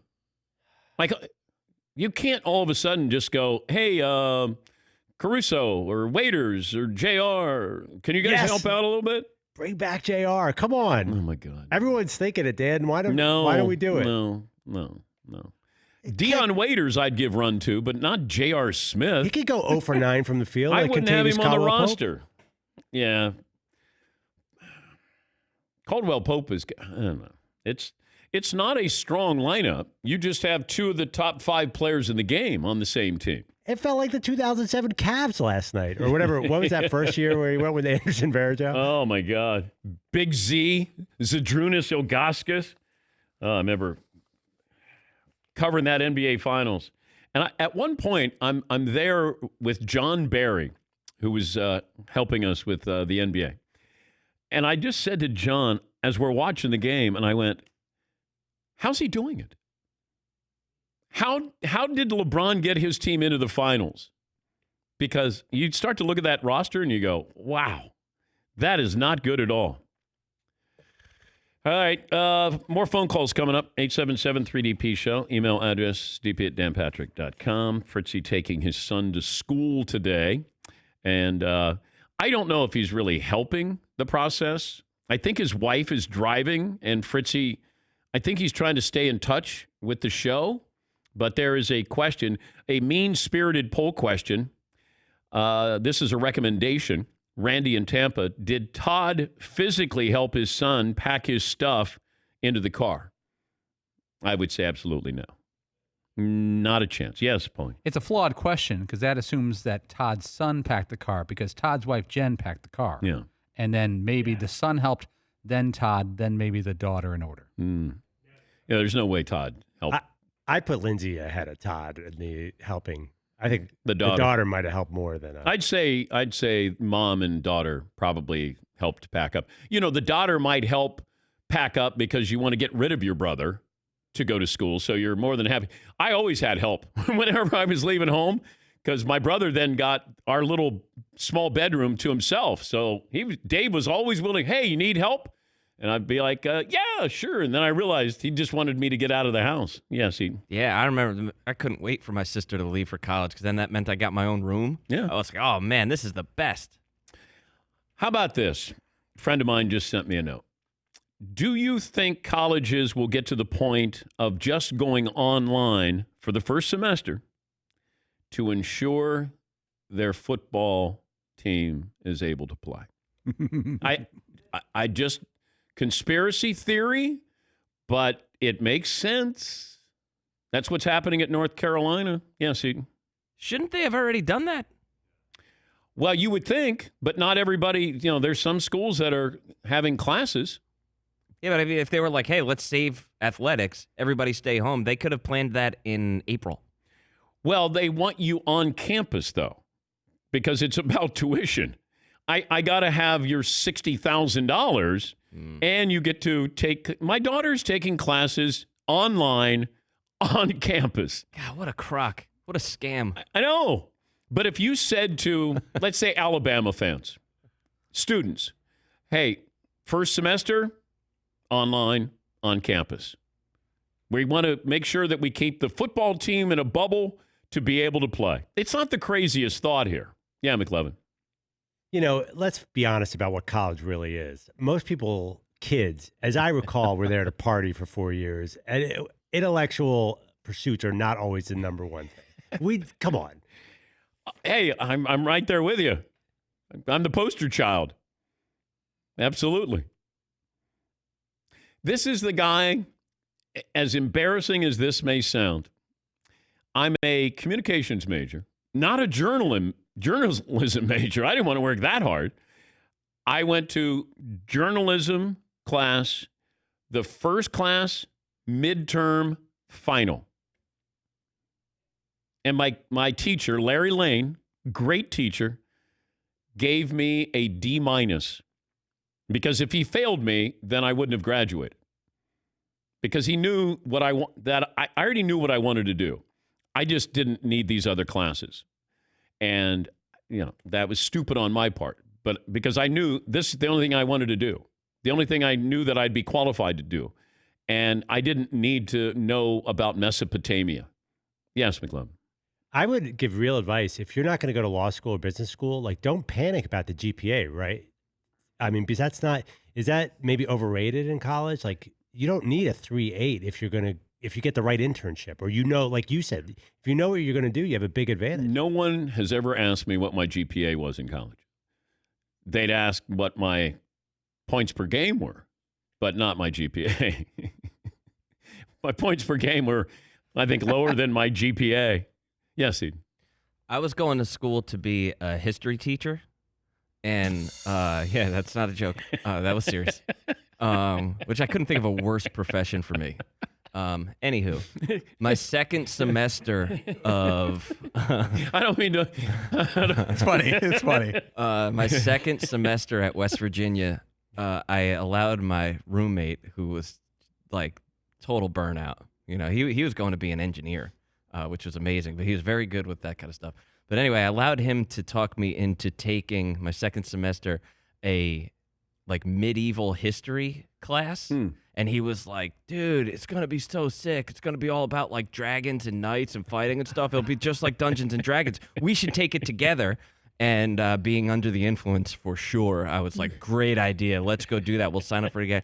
It couldn't have been less about, it was about medieval politics and all of this crazy stuff. It was so boring. It was so detailed. It was the worst class ever. And I was like, what in the hell am I? Of course it's not about dragons. Dragons aren't even real. Dragons aren't even a real thing. And I thought that I was going to a history class to learn about dragons. That'll show you where I was at 18 years old, West Virginia. I had two roommates who would wake and bake, and I just... Where did you live with us? No. Oh.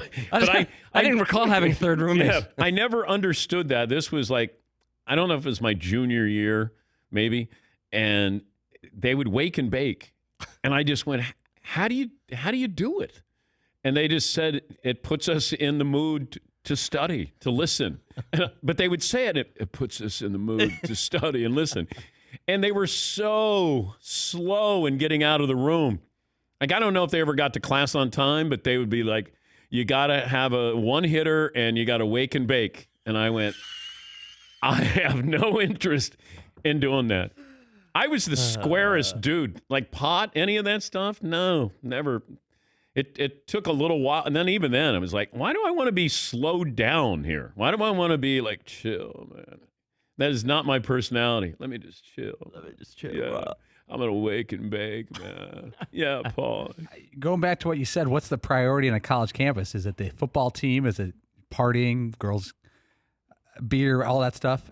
If you told me, if you told an average student the football team can go 12-0, or you guys can go out socially and go to the bars this semester, and they had to sign up for one, and they can't do the other. Even in the SEC, they love their football, but yeah, if you said Ole Miss is going to go 12-0, or I get to socialize on campus at Ole Miss, I'm going to sign up for socializing on campus at Ole Miss. They're pros. Yeah. Now, Alabama, all right, I'll sign up for that. Yeah, they've been 12-0 before. Try going not talking to a girl for 4 months. I've done it. Oh, I've done it too. I'm an expert. I applied to Alabama because I heard they got free football tickets, the kids, in all seriousness. But when we were picking schools, we didn't have helicopter parents who were, helping you fill out, your whatever, your letter that you might send, or helping you with your resume, studying for the SAT, like none of that stuff.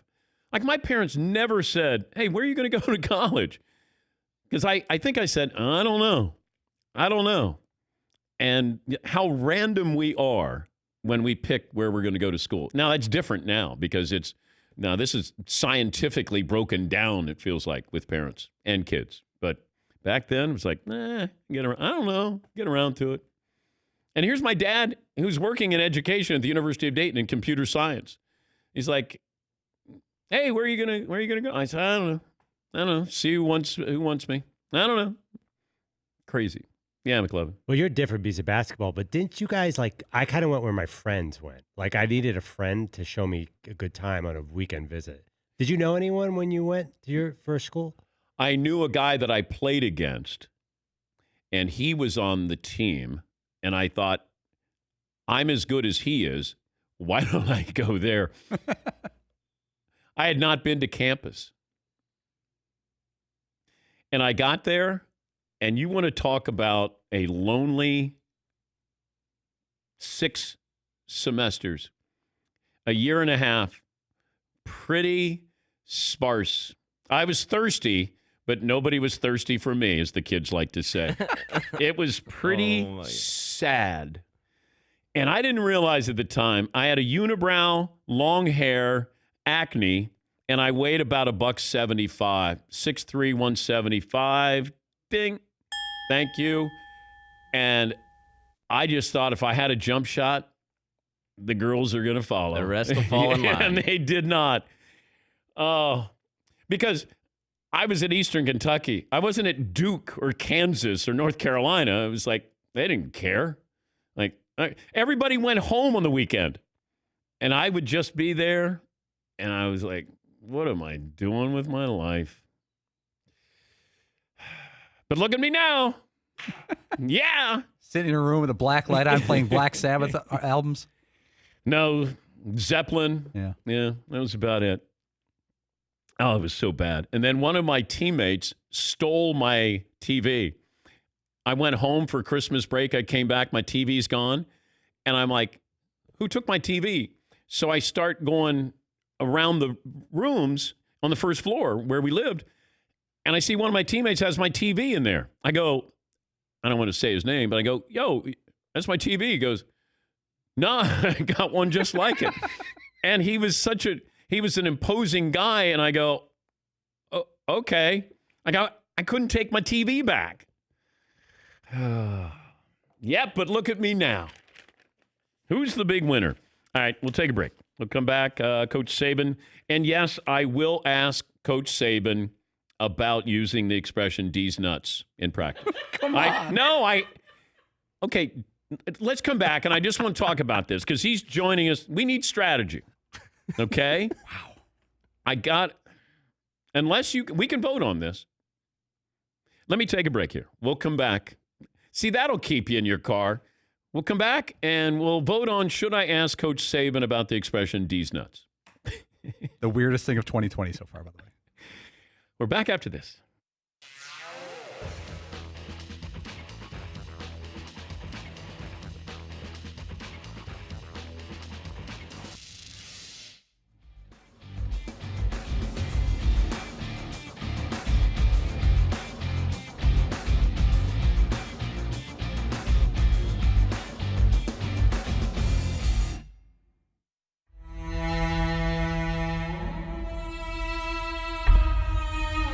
But you wrote a song about Alex Smith and the Chiefs. I did. Well, I've written a song about a lot of my exes. You know? What made you write a song about Alex Smith and the Kansas City Chiefs? Well, I was, was that last year or no, it was 2 years ago when he really came through and, you know, and Twitter had just, I just gotten on Twitter, which is a lot of fun. And, I took a picture of me in front of Alex, and it was when Alex had, you know, gone all out and got that touchdown, and I was like, oh, Alex Smith, he might be the only guy I want to write a song about. And the that was funny. And then I went on it was another sports show, it's not okay. yours. It's okay. Okay, it was Good Morning Football. Yeah. And I went on that, and they said, hey, well, you know, did you write that song? So I had to write up a little Alex Smith song. What are some of the lyrics to it? Well, it was Alex Smith, I love you, and okay. I don't really, I know that's I don't know why, because I'm not even bi or something like that. But then Mahomes is gonna. What does he do? See, now Mahomes is like a new lover. You know, you're like oh, I don't know. This is very exciting, and you know it's been so perfect, but when's the shoe gonna drop, sort of thing. You know, that's when you're a Kansas City Chiefs fan, you're always like, oh great, but wait till we get to the playoffs. You know, that's when we always blow it. So. But as Mahomes, can you write something that rhymes with Mahomes? No. Oh, you have to Mahomes. No. No. Maloines. No. See, that doesn't. No, it doesn't work. I'm sorry. I think the gunslinger with Mahomes. Like a Now we're talking about him rockabilly. again. Yeah. Yeah. Oh, I know. If I'd have had my guitar, do you have a guitar? I got a guitar. Heard you have I got a guitar. I got to see what kind of guitar you have. Okay. Yeah. Oh God! Is that bring it? What the heck? Holy. Where did you get this? Is this real? I'm sorry. Who brought this to you? It looks like Cheap Trick, you know. Lord, oh, I know. Yeah, he's got it. Okay. Like Rick Nielsen. Lord. I don't know. Is it even in tune? Someone knows how to make tune. There you go. Yeah. See, you got like a gunslinger, or Yeah, you want to. But I need a growl. You know, something like that, right? Yeah. See, but now I can't rhyme with Mahomes, you know? How about Patrick? Patrick.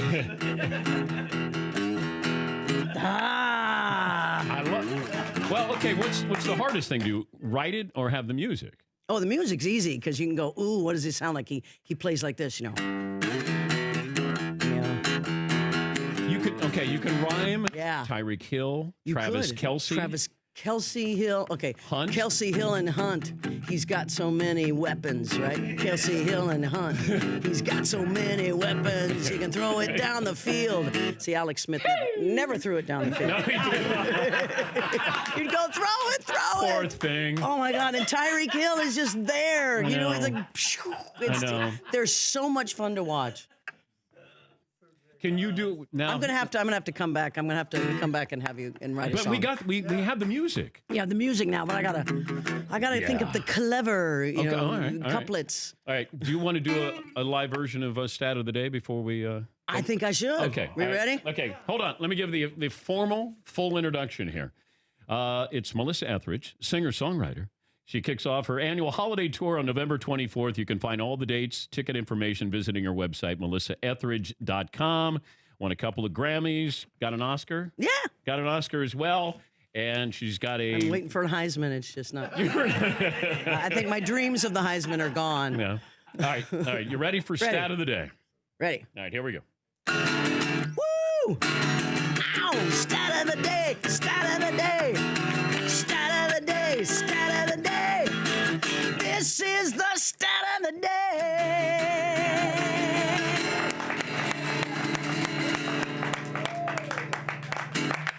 Awesome. Thank you for coming in. Thank you. What a pleasure. You really made my day.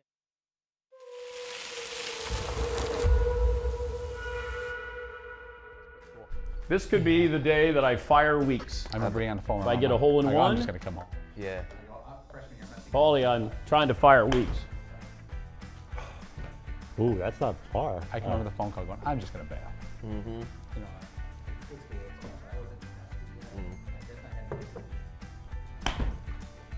Oh, that is saucy, spicy. Oh! Whoa! That had to make Weeks a little nervous there.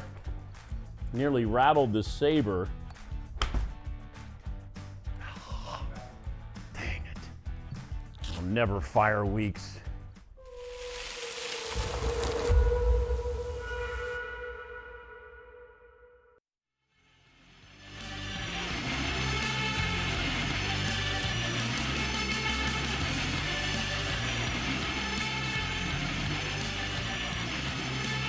Make sure you check out nextgreatpodcast.com. Got a chance to go into business with me. We're right now at around 450 entries, and this goes till the end of the month. If you have an idea and you just give us the pitch, go to nextgreatpodcast.com. All the details there. Going to pick 10 semifinalists. We're going to help you produce an episode. People are going to vote on it. And then the winner, I'm going to make sure that you have your podcast heard. Thanks in part to, large part to iHeartRadio and their great support here. Nick Saban in about 10 minutes from now, we were just discussing during the commercial break, do we bring back what Josh Jacobs had to say? He was the Alabama running back, plays with the Raiders, and he had this to say to us last year.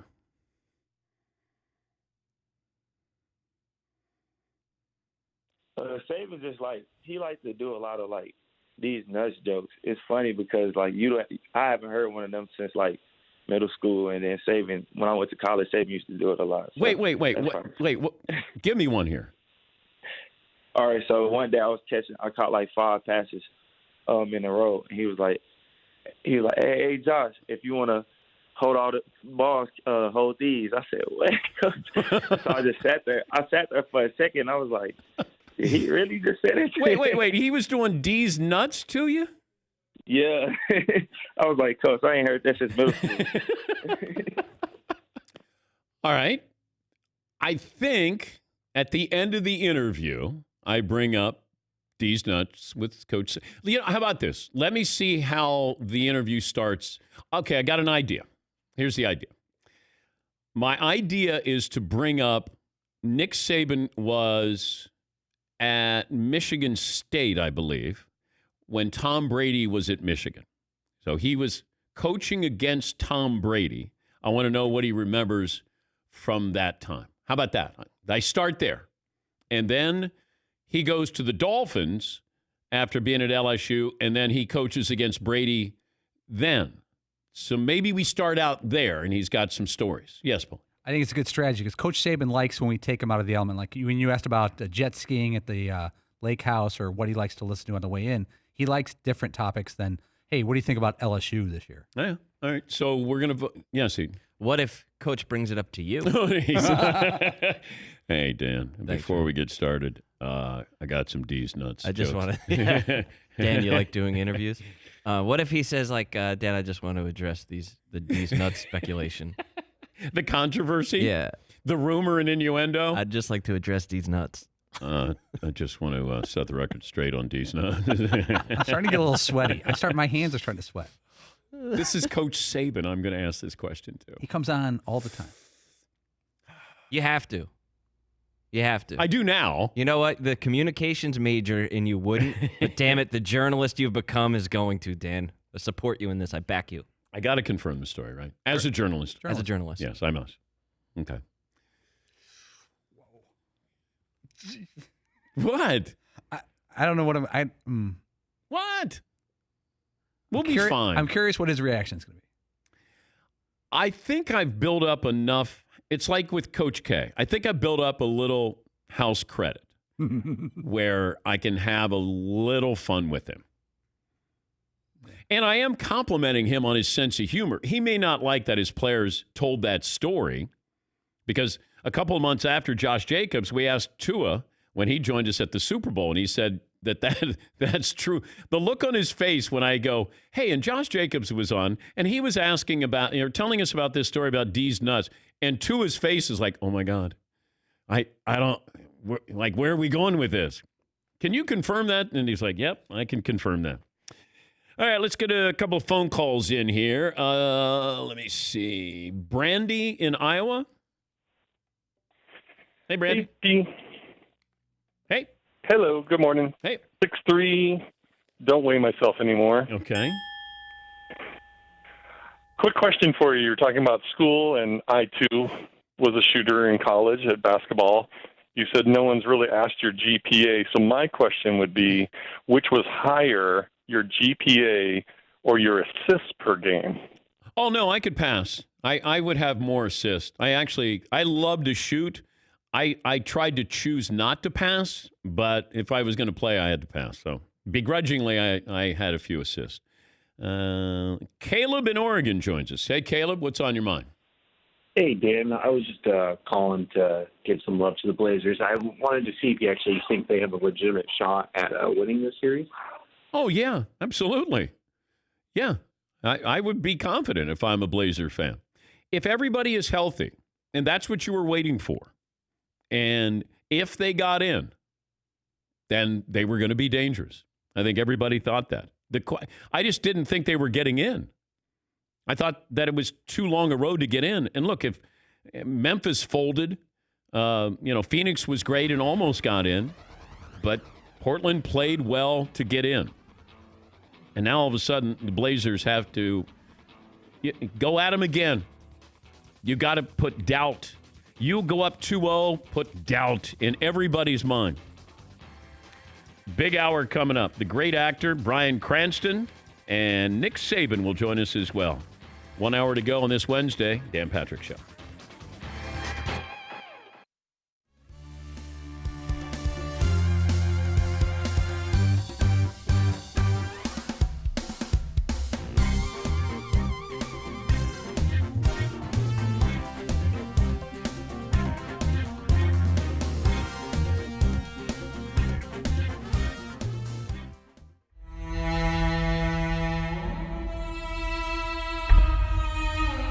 I love the story about Ed Sheeran, who was at Staples, and then he wore your jersey out for an encore there.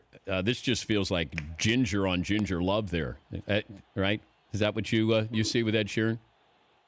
Yeah, that was crazy. I actually had no idea he was doing that. We were trying to reach out to him because we knew he was in L.A. We knew we were in L.A. We were trying to get him to come to the stadium, come to a game, or at least come in the clubhouse and talk to some guys, and it didn't end up working out. And then next thing I know, we get in the locker room from the game, and my phone has a million messages on it saying that Ed Sheeran's wearing your jersey for the encore playing Shape of You right now at the Staples Center. I'm like, what? And then I get all these videos and pictures and texts, and yeah, it was pretty crazy. And then he did it again the next night. So definitely feel pretty honored about that, and hopefully I'll get to go see him in concert one day. Wait, is this your walk-up song? Yeah. When did you adopt this? Song. From day one this year, I've been using it. So I heard it this off season, liked it. Obviously, he's a ginger, so I was like, "This is it. This is what we're going with this year." So it couldn't have worked out any better.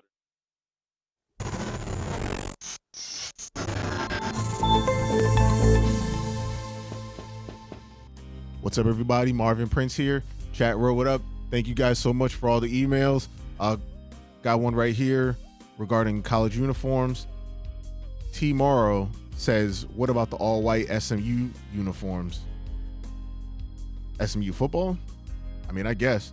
Also, Maryland isn't that good to have alternate uniforms, and they got a ton. Also, have you noticed that bad teams tend to change their uniforms pretty often, i.e. the Milwaukee Bucks? I guess.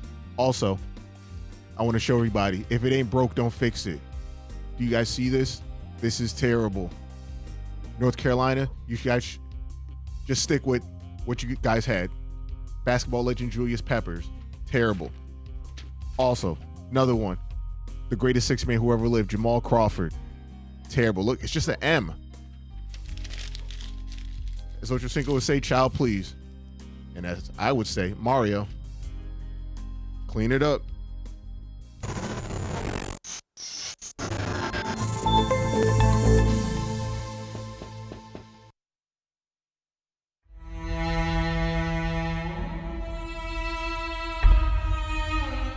All right, James, do you think, like, basically, you see me, you see potential pro receiver. Yes, I do. Because Give me a point. you've got the dynamics.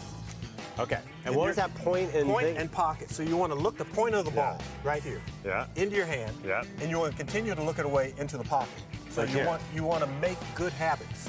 Point and pocket. And catch with your hands, not your body. Okay. Yes. Just throw me the ball. Now, what's the most important element as you're trying to catch the ball? Look at the ball? No. Right, your eyes. Your eyes. Yeah. A lot of guys will say, "Oh, you got to have great hands," and then I throw them a ball and I say, "Close your eyes." Okay. So you've got to be able to see. Oh, this is phenomenal. Watch this. Watch this. Now let's not. Wait, easy now. You're not Odell Beckham Jr. So you couldn't see that one. Yeah. That's all that happened. Yeah, glasses. All of them. All the great ones wear glasses. John Jefferson. He's right, exactly right. Eric Dickerson wore, but they handed him the ball. So. Yeah, he only had to see it. Yeah. He didn't even have to see it. Dan told me I need to work on my yak, but I don't know if he was talking about yards after catch or what he was talking about. He's talking about just talking. Yes. Yeah, yakking. Yeah. So catch with your hands, but catch with your I want to hands. go. Yeah, that transition right there was phenomenal. Although you did not tuck the ball away enough. Then you have to rub the number off. Oh my! I was gone. See that high and tight? Yeah. Tiki Barber. Think about that. All right, cool. All right, let's get out of here. This is a regulation size ball also. Yeah. That's a kid's one. See, this ball is going to be money. I can get out this way.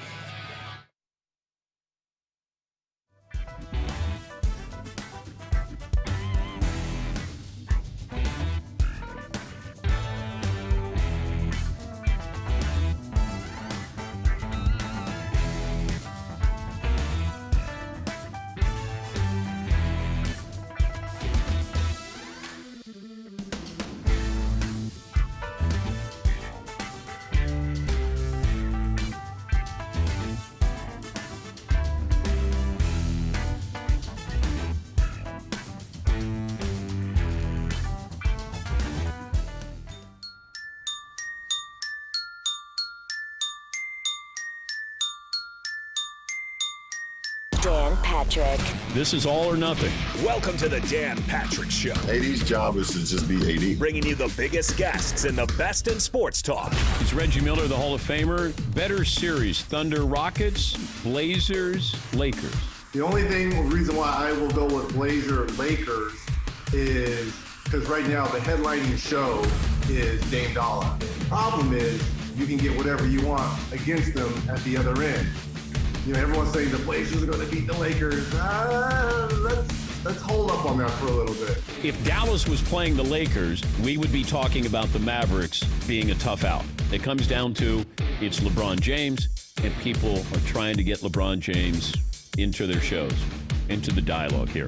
Broadcasting from the Mercedes Man Cave, this is Dan Patrick. Final hour on this Wednesday, Dan and the Danettes, Dan Patrick Show.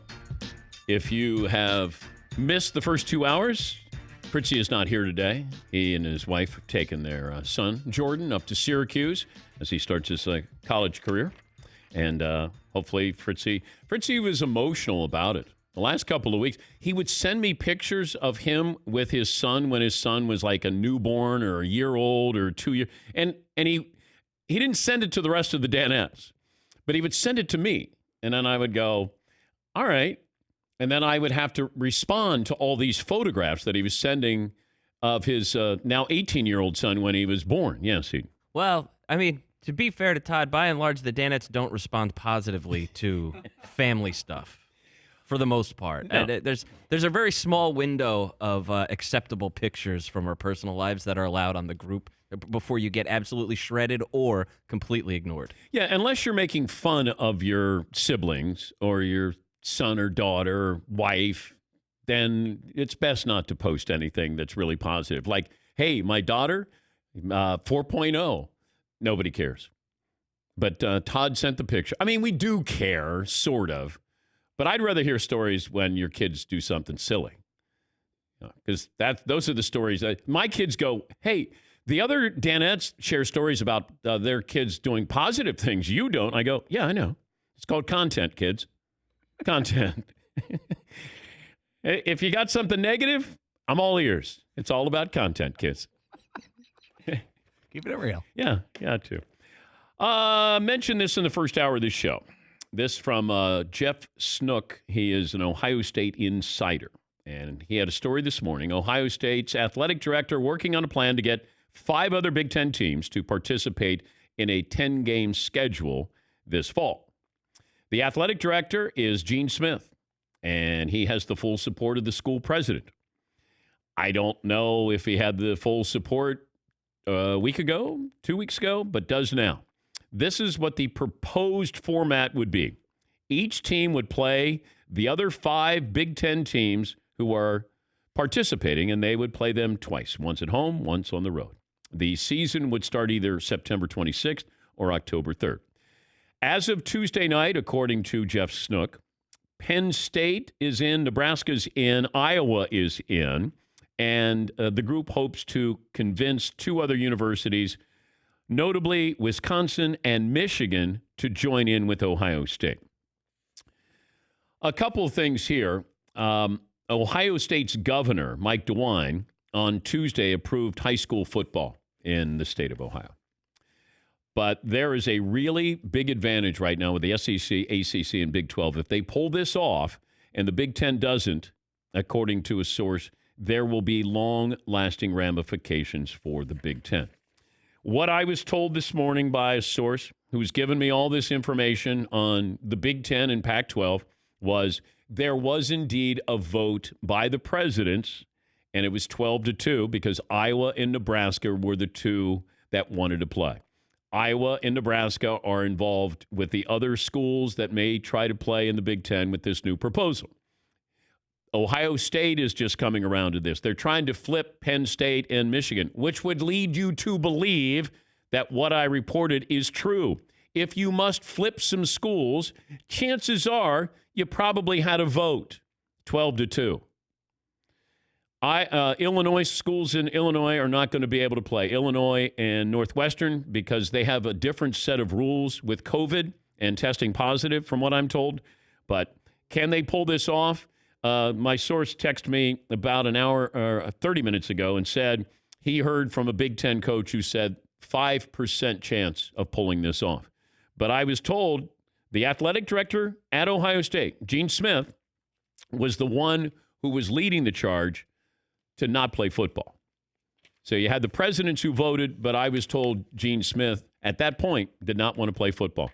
The Big Ten was basically trying to take over college football, not bully them, but lead the way. And then I think the Big Ten was shocked that the ACC, SEC, and Big 12 decided they were going to go on their own. Pac-12 was always in with the Big Ten, always aligned with them. And Pac-12 is not going to try to do something that the Big Ten is doing. But understand this, the athletic director at Ohio State is looking around his own campus. He's got a defensive back, the parents of a defensive back, whose last name is Wade. His dad is going to go to Big Ten headquarters in Illinois on Friday with other parents to protest this, not being able to play football. And you have Justin Fields, who is your star quarterback. He's got a petition where you got 300,000 signatures on there. So the athletic director has to look around on his own campus and goes, yeah, maybe we try to do something here. Maybe I should. Maybe the perception is I try to do something here. So just a story that came out. I don't know if it has legs, that it's possible to pull it off. This might be too little too late, but that's what's going on in the Big Ten. As for the SEC, Nick Saban set to join us here. And is Coach with us? Ready to go. Okay.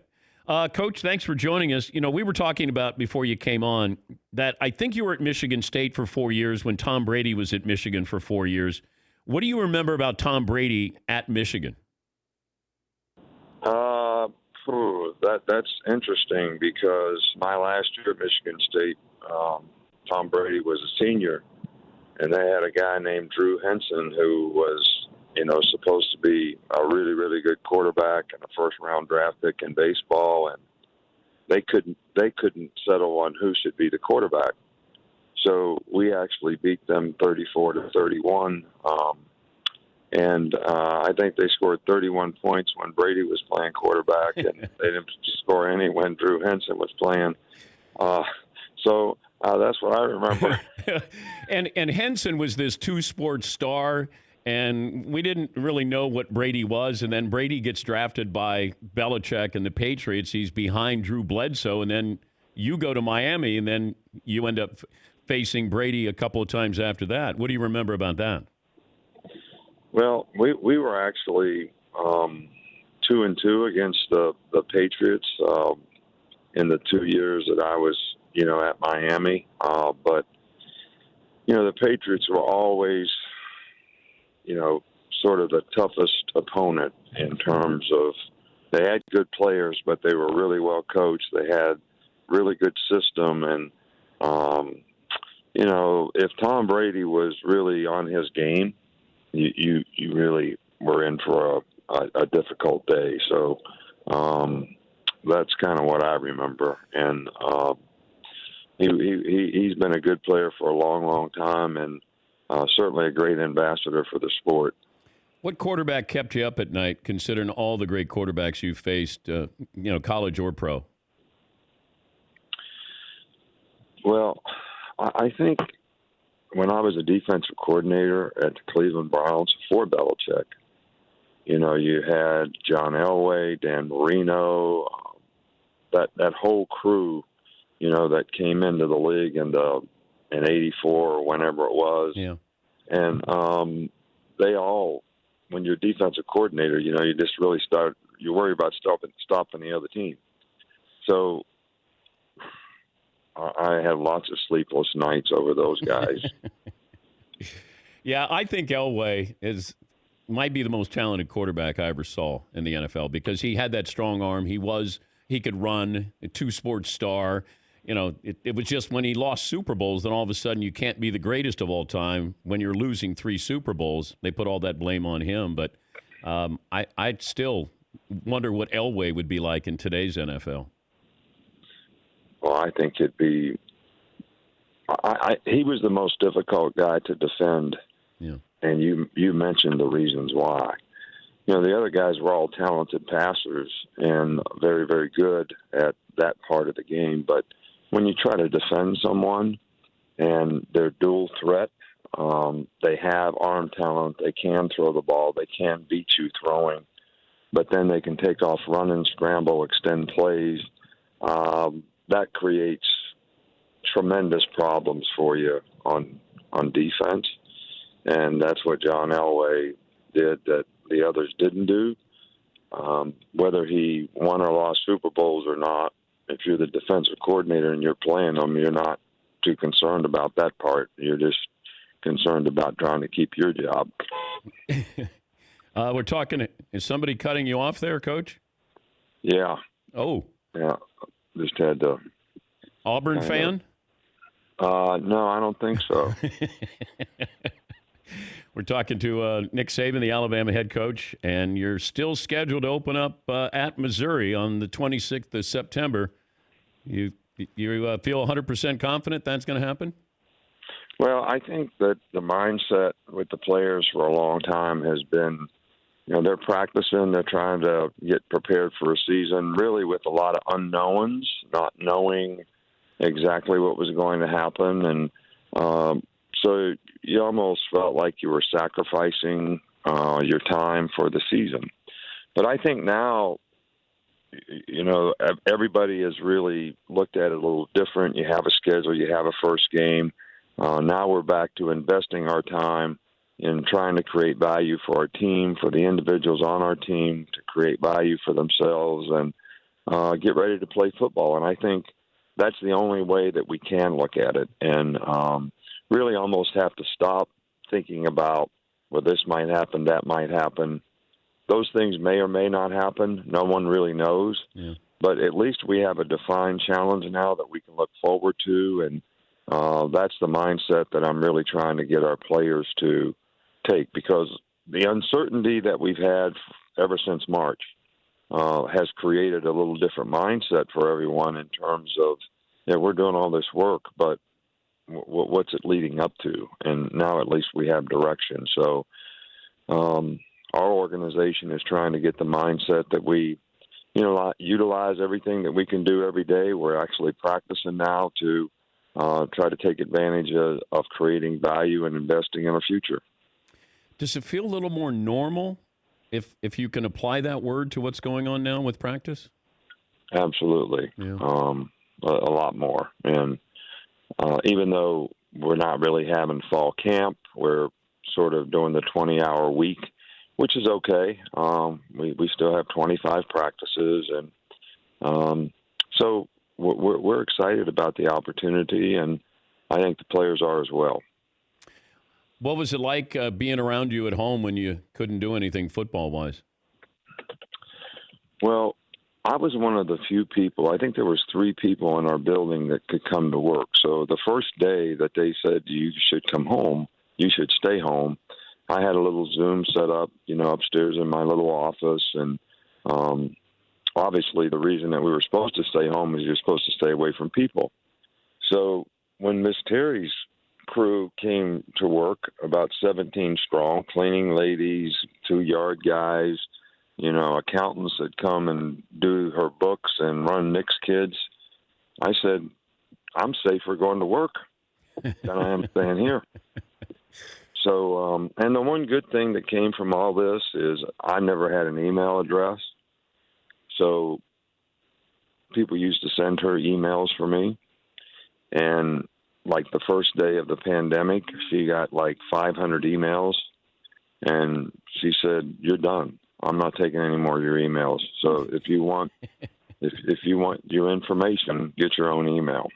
So I actually have an email now. I've really made look at you, technological progress. Here you are approaching 69 years of age, I think, in October, and you finally got an email, Coach. Email address. I got an email. That is great. Yeah. No matter how old you are, you can still improve. Did you hear the story when your former running back, Josh Jacobs, was on our show last year? I don't think so. That's where he said that. Let me play it for you. This is what Josh Jacobs had to say.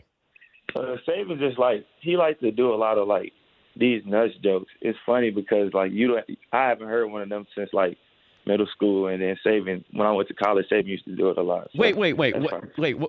Give me one here.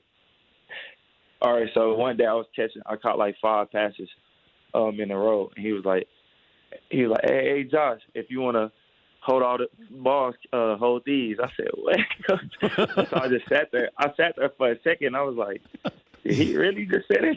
Wait. He was doing D's nuts to you? Yeah. I was like, Coach, I ain't heard that since middle school. Tua confirmed that story there, Coach. Would you like to comment on D's nuts? Well, I like to have fun with the players. I think it's probably good that they see you every now and then in a little bit different light. Since I'm a defensive coach and I probably get on the defensive players a little bit more ferociously, it's a little easier for me to be lighthearted with the offensive players.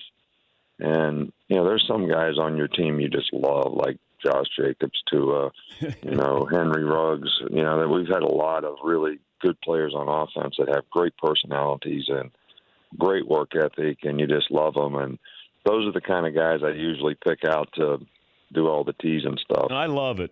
We laughed when I've been doing this a long time, Coach. I never thought that I would bring up that topic with you under any circumstances. But then after Josh and Tua brought up your sense of humor, and I said, I love hearing that story. So you don't have to apologize or anything, it was great. I got a big chuckle out of that.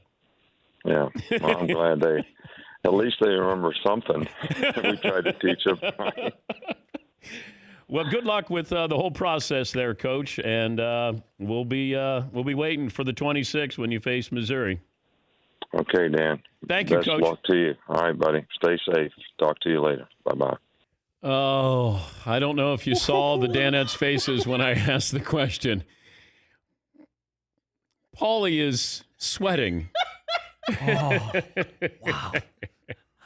Coach, would you like to comment on these nuts? Yeah. You want to clear up the controversy around these nuts? I like the way you also set it up, Coach. Back in October, Josh Jacobs told us the D's nuts story.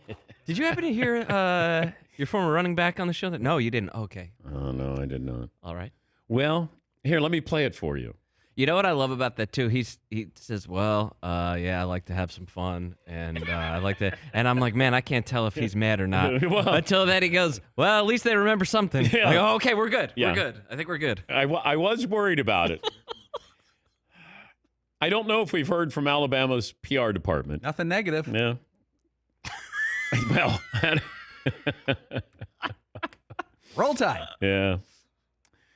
Oh, McLovin, you've done it again. Do you want to do it now, or you want me to take a break and come back with an update on the New England Patriots quarterbacking situation? I think this is big enough to tease. These are some damning numbers, Dan Patrick. Okay, all right. We'll take a break. McLovin has breaking news with the New England Patriots quarterbacking situation. And the great Bryan Cranston, one of the great actors of our time, will join us coming up. Got a new project there. We'll sneak in a Breaking Bad. Although I still think Malcolm in the Middle is brilliant. I think his role as Hal was just brilliant. Yes, Paul. You're on an island there where you think that Bryan Cranston's legacy may be Malcolm in the Middle over Breaking Bad. That is Skip Bayless-ish. Oh, I know. It is a hot take, but I look at Michael Scott with The Office, and I think Hal had that I'm clueless as the parent in this family here, because he was just another one of his wife Lois had two, he was just another kid there. She was raising a grown-up kid. I don't know. Malcolm in the Middle. Great. 20 after the hour, we'll get to phone calls, the training camp update. We have the Traeger fired up. Are these Italian? Wait, what are these? Italian beef, French dip combo. Oh, my goodness. I just went out there, and My goodness. it looks spectacular. That's the way you wrap up a Wednesday. All right, we're back after this. Dan Patrick Show.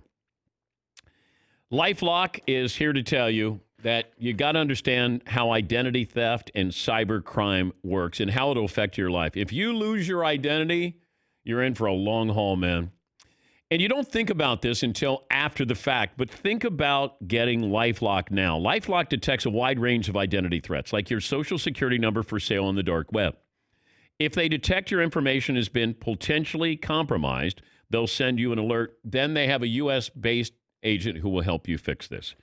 No one can prevent all identity theft or monitor transactions at all businesses, but you need to have that insurance. You need to have that person, that group that does this and looks out for you. LifeLock sees threats that you might miss on your own. Join now, save up to 25% off your first year. Make sure you use the promo code Patrick. Save up to 25% off your first year. 1-800-LifeLock, or you can go to LifeLock.com, use the promo code Patrick for up to 25% off. LifeLock.com.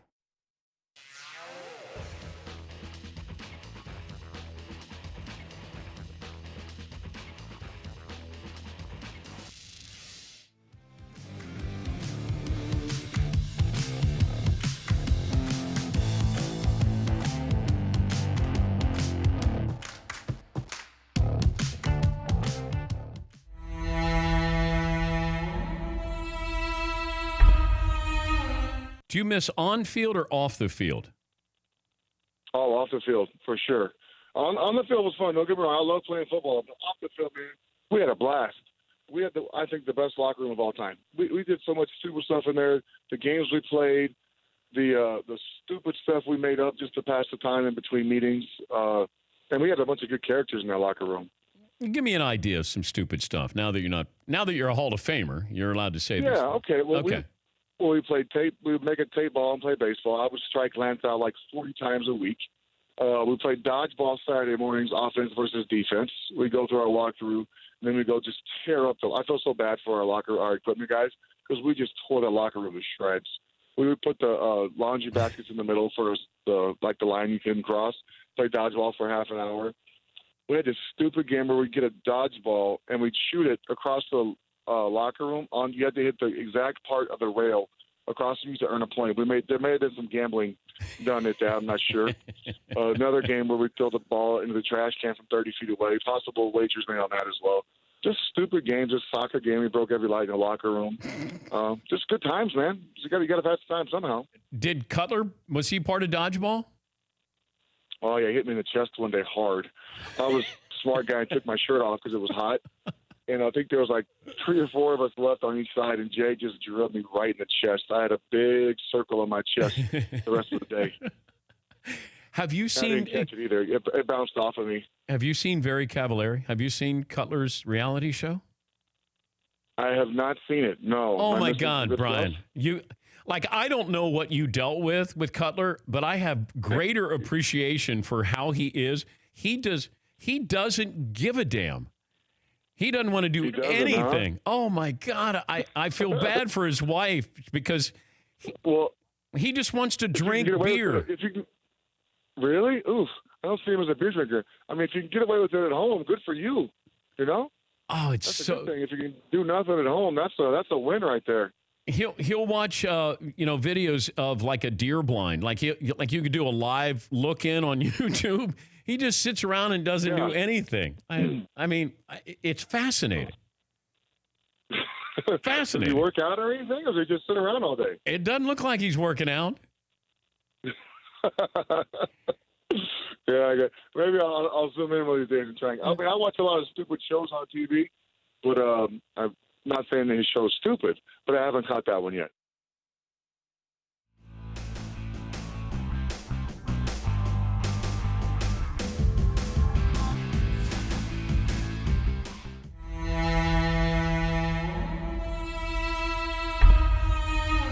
All right, now this is the rematch, isn't it? Yeah. Last time you were in, John, against McLovin. Didn't he get up 2-0? Yeah. Yeah. And it's first to 3. First to 3. Okay. All right, you can serve. You sure you want me to serve? You serve. You serve. I mean, I'm in your house. You're in the kitchen. It's 1-0. Oh, feeling the pressure. All right, John. All right. 1-1. Now you can serve. Ah! What was that? Wait, is this ball? Whoa! Nothing. Dan, I think this is scuffed. I think this is scuffed. A ping pong ball? I don't know what happened. That looked really John funny. did that late in his Was career. it 2-1? Yeah. 2-1. 2-1. All right. 2-2. Next one. Uh-oh. Oh! I told you I was going to use the net. It's unfair. It's you unfair. used the net. That's all right. McLovin, try one more time. Try one more point. One more. Good. All right, next point. If you win this point, all right. next point. Yeah, there you go. One more. Oh, get in on the heat, get you small Thanks for coming in, John. See you guys, man.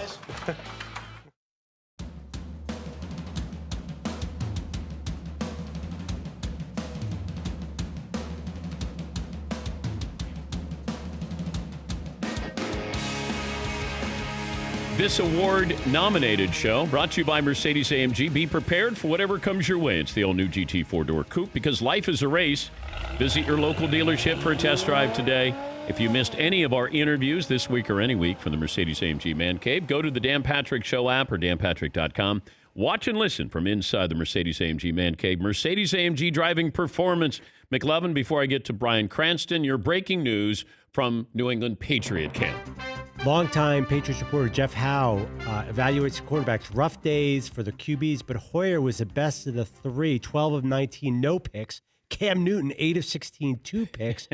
Jarrett Stidham, 12 of 18, 2 interceptions. Who wants to bet on who's the starting quarterback for the Patriots week 1? Well, I will. Okay. You're taking? Cam. Okay. Seton? Cam. Paulie? Stidham. I want to do Stidham, but I'm going to root for Cam. So I'm going to say Cam just because I want that story to happen. Because he makes them really interesting. Other than that, Patriots aren't very interesting. This guy's always interesting. Just ask him; he'll tell you. He's Bryan Cranston, the actor. I don't even know how to introduce you. You're a lot of things, but you're a friend of the show, and therefore we're friends of whatever you do. So it's great to see you. How are you? I'm good, Dan. I'm just getting through like everybody else. Like our entire country is just trying to figure out what this new normal looks like when we all go back to work and all that stuff. It's odd. It's also odd how we're also adapting to it and just kind of accepting the new protocols and things of work. But I see where there's things being like Keanu Reeves is doing Matrix in Berlin, I think, or someplace. Like just trying to, like, how does an actor get together to do projects here if you can't go, or social distancing or travel, all those things? It's difficult, especially in our business where intimacy is inherent in the work. I mean, embracing, lovemaking, kissing, shaking hands. I mean, it's all part of storytelling. And so it's going to be extremely difficult for film production at any scale, any significant scale, to be able to come back before a vaccine. So we'll see. But then you got COVID back in, what was that, April when you got it? March even, just the first week when we were shut down. I was doing a limited series in New Orleans called Your Honor, and it was having a good time. We had about 2 more episodes to shoot. Shut down on the 13th of March. By the following week, I was diagnosed with COVID. It was like bang, bang. And, what was the symptoms, or did you know you were sick? Well, first my wife tested, and she was tested positive, and I just assumed, well, we've been together for the last 10 days straight. It's impossible not to get it from her. So, and I did. We were very fortunate that our symptoms were very mild. We had a couple days of achiness, and then, about a week of absolute exhaustion. It's just one of those times you just can't sleep enough. Who's a better COVID testing positive actor, you or Tom Hanks? Oh, there's no question that I excel at testing positive. Yes, there's a little a weird competition. Look, men are men. We're I know. Stupid anyways. So Tom told me he gave me the address and the contact name of the person to set up for have me start a plasma donation program. And so I did, and I said, over time your antibodies will diminish and your plasma may not be as effective as they hope. So hopefully you can do it 2 or 3 times. And so I'm going back actually the day after tomorrow for my 3rd donation of plasma. And I just wanted to find out from Tom, so how potent was your antibodies? How many times were you able to do it? Oh, only twice. Oh, that's a shame. Only twice. My antibodies are strong, my friend. Doesn't it bother you how nice Tom Hanks is? He's no, you know what? I mean, the truth is, you can't even joke about it because he's so good.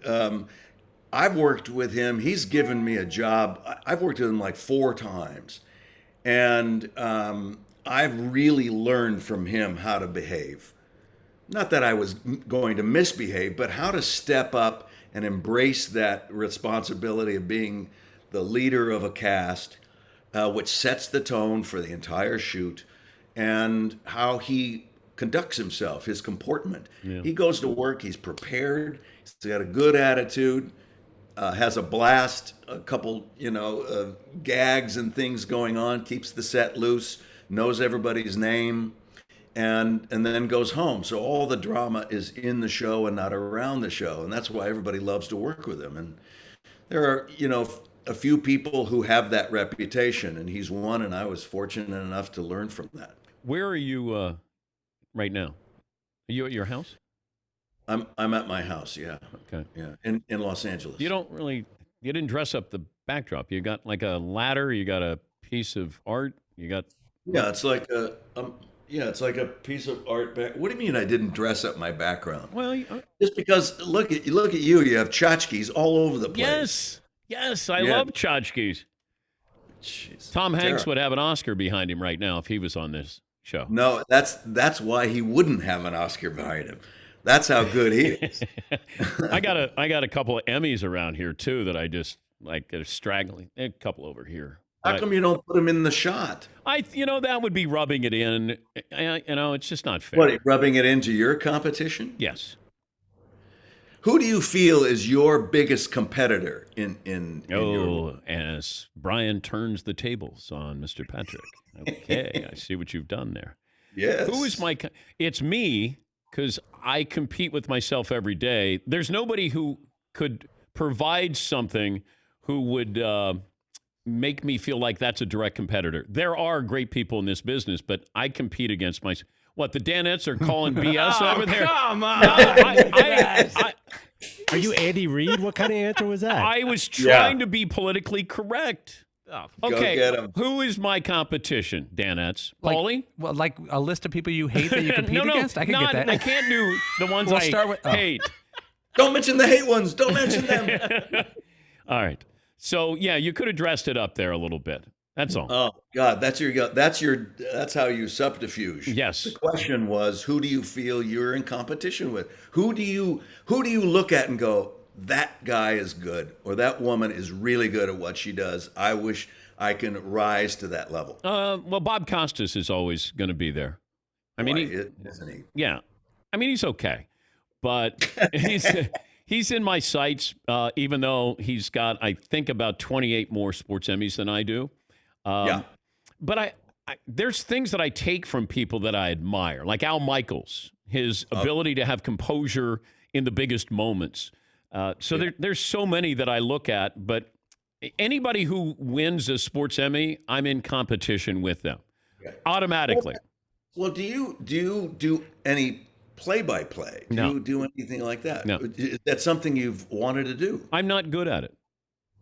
I'm You're just not good? no. I could never capture what I grew up listening to, and I have such great respect for those who do it that I thought I didn't want to get in the way of somebody who I thought could do it better than me, and that's the one part of this business that I didn't have confidence in. The other part, hosting the Olympics or a Super Bowl or doing a show, entertaining a nation, those are things that come naturally to me. But entertaining a nation. Yes, I was waiting for the reaction. It was a delayed reaction there from you on that. I was trying to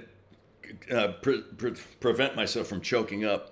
What actor do you hate? Do you have the list? We don't have Paulie? enough time. Paulie, do you have the list of guys that Hugh Jackman? Cranston hate? Oh, you hate Hugh Jackman, don't you? Oh my God, he is so. I hate him because he's so nice, so talented, so handsome. Yep. I wish he would crash and burn, that guy. Did you see? I was thinking of you. Ryan Reynolds sold his gin for $600 million. Yeah, he did. That's an expensive bottle of gin. Wow. But you got Clooney. See, it's not fair. Clooney, $1 billion for his tequila, $600 million for Ryan Reynolds. Yeah, it's stupid money. It's stupid. We have, Aaron Paul and I have our mezcal, Dos Hombres. Yes. And it's going incredibly well. We're selling like insane amounts. I think people are just drinking. They are. They are. I'm right there with them. Yeah. I'm telling you. But the cocktails are tasty, and as long as you keep it in check, and from time to time, I will go. I'll say I'm not going to drink it all this week or 2 weeks. I just won't drink it all. Yeah, and then I go off and I have a couple drinks, and it's nice. You want to be able to control that. But when's the last time you were upside down?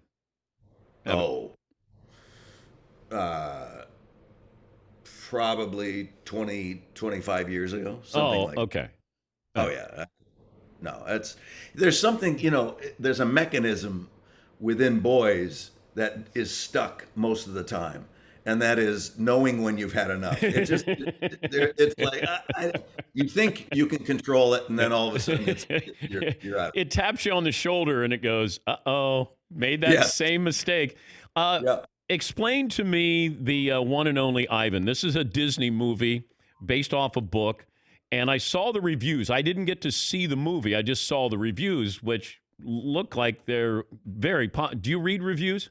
No. I stopped reading reviews about 7 years ago or so when I did a movie and a reviewer came out and made a bunch of assumptions and comments that were really unfair and wrong in the assumption. Yeah. And I thought, well, this just irritates me. And then, doing theater, it's not going to change your performance. You do all the work to present what you do, and if someone doesn't like it, then they don't like it. But I just realized that it doesn't help me. Even the positive reviews, I don't know.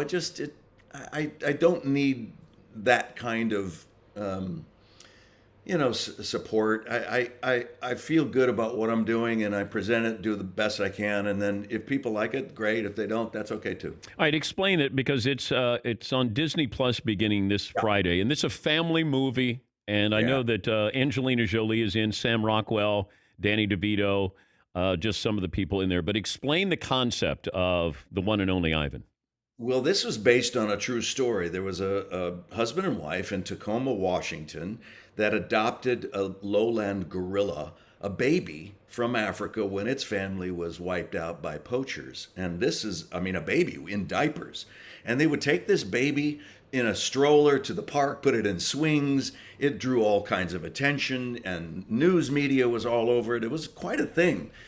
But this lowland gorilla grows up to be a silverback gorilla, of course, and doing what gorillas do inside a person's home is destroy it, climbing on things, pulling off the refrigerator door because they're curious, and opening up the couch. It destroyed this house, and it actually destroyed the marriage in real life. Well, it came time that the guy who's my character, he wanted to do something to keep his son with him, so he rented a defunct shopping mall, an indoor shopping mall in Tacoma, and put his beloved son, Ivan, in that, and had a de facto circus, and people would come from all around to see Ivan, and then he got other animals in other cages, and there they were. That's where we take the story from a Disney aspect, and we expand on it in a fantastic way. And the animals all talk to each other and communicate with each other. And then the live action humans cannot understand what the animals are saying, but we think they do. We've always had that anthropomorphism where we think our dogs hear us and understand what we're saying, and vice versa. And it's fantastic. It's about promise keeping and allowing yourself to dream. It's about friendship, and it's about letting go and maybe doing the right thing. This film, the one and only Ivan, you're with your family. You can watch it. A 6-year-old, 106-year-old, you're going to get something out of it. You're going to cry, and you're going to smile and laugh. It's really a lot of fun. It'll be on Disney Plus beginning this Friday. It's called The One and Only Ivan. And you being a method actor, you actually lived with a gorilla for a couple of months in your house. Is that true? And my wife called the divorce attorney almost immediately. Really? Yeah. And, but now this gorilla and I are having a relationship. Tom Hanks would do that. Yeah. So would Costas. Yeah. But you would acknowledge Costas is better than me, right? I would acknowledge that Costas has that fluidity, that encyclopedia mind to bring up those anecdotes and things like that. Brian, you're supposed to say no. Oh, no, he's not better than. That's right. I'm sorry, I forgot. You know, when you've been on, I say you're the best actor of our generation. With the, I don't say one of. No? Am I supposed to say no? That's not true. Well, you maybe fake humility. You can do that. Does your wife ever say, "Are you acting or are you being honest?" No. Robin and I have a great relationship. We've been together for 33 years, and it's just terrific. And even more so now in this pandemic, I think we've deepened that. I think this situation will either expose the fragility of a marriage or deepen it. And Why'd you get serious? I was just having a little bit of fun where you might be trying to act with your wife, and she'd be like, Do you really think I look good in this outfit? Or are you acting, Brian?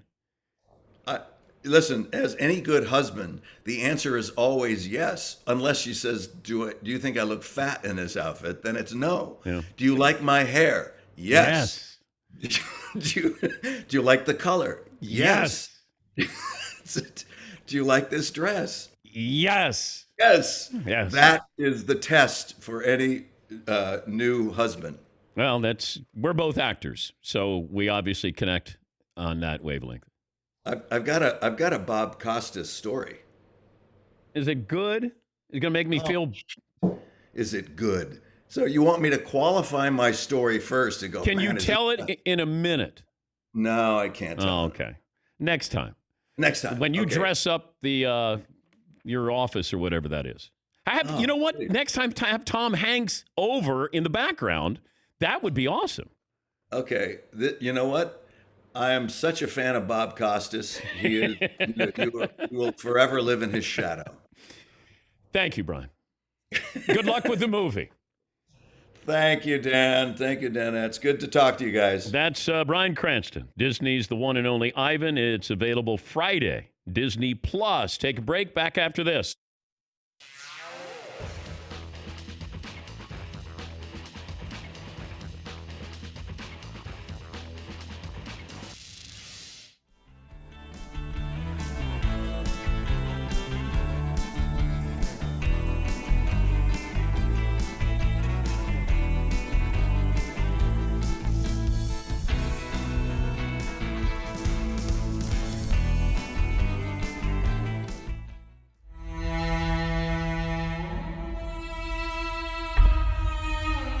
Do you have a stunt double?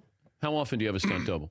I have a fantastic stunt double. Well, in the first movie, there were a lot of you're up on the roof, and there's a lot of there are a lot of comedic, physical comedy in this one as well, in which Todd, my stunt double, did a lot of fantastic work. In fact, Todd looks pretty much like me from. You can shoot him from the front, and if you're far away and you can't tell.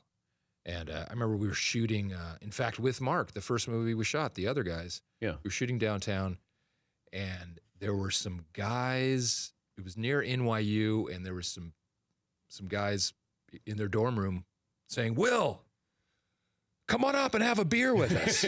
I was like, "You got it. I'll be up in 5." Todd was dressed just like they'd seen me in my car. I go, "Todd, go up." I go, "Which one?" They're like, 5D. So he walks up. I didn't go with him. He came back. He's like, "Oh, they were so bummed." That he rang the doorbell. He walks in. They're like, "Yeah, no way, he's here." They sat him down on the couch. They popped a beer for him.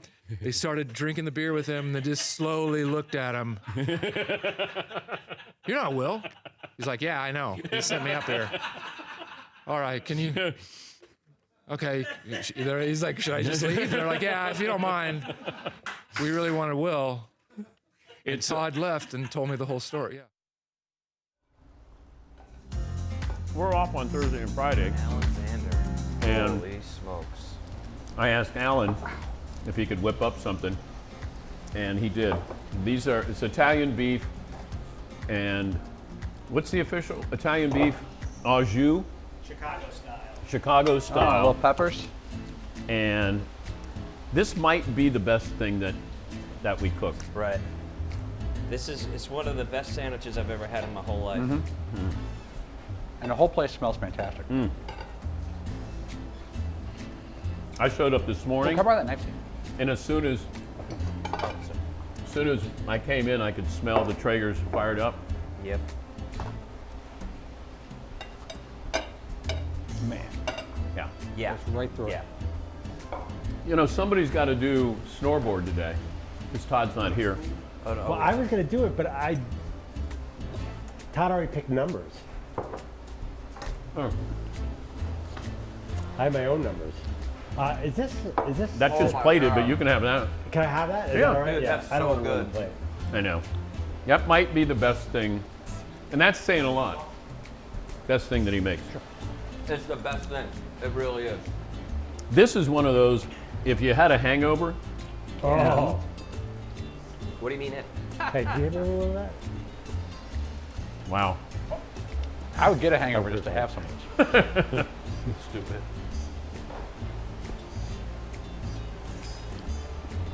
That is good. We got about a minute of eating and then about 30 seconds of walking. Cranston's such a good dude. He's hysterical. He really is a nice guy. Yeah. Yeah, I get that from him. He's professional. He's like Will Ferrell. What was it like when you went to see him? Did you go backstage when you saw him on Broadway? Yeah. Was he? His wife was there and his daughter was there, and we were doing shots. Not every day you do shots with Walter White.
I know what you're thinking. Wait a minute. Is it Friday? No, it's Wednesday, but we're off the next 2 days. We close up shop. I'm going to send this out to our new partners, Peacock, where we start on Monday.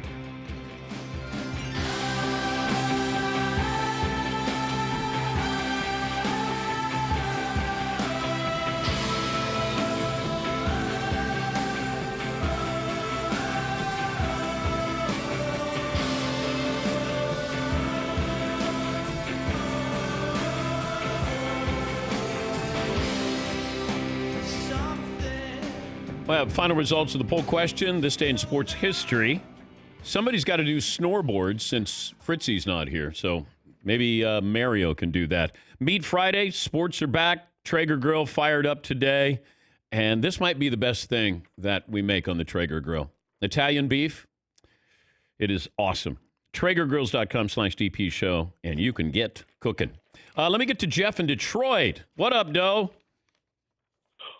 What up, though? I got to get a poster of you on my wall. When you said, Coach, would you like to comment on these nuts? I had to pull over, and I lost the contact for laughing so hard, Dan. You are my true hero. And it makes me wonder, is Ethan somewhere in the back asking McLevin, you always want to crunch some numbers, crunch these stats. You know what I'm saying? Yeah. Listen, real quick, I'm right there with you about the college situation. Took my nephew up to Michigan State. You know, we got him all settled in. And here they come sending him an email saying that all undergrads will be taking classes online.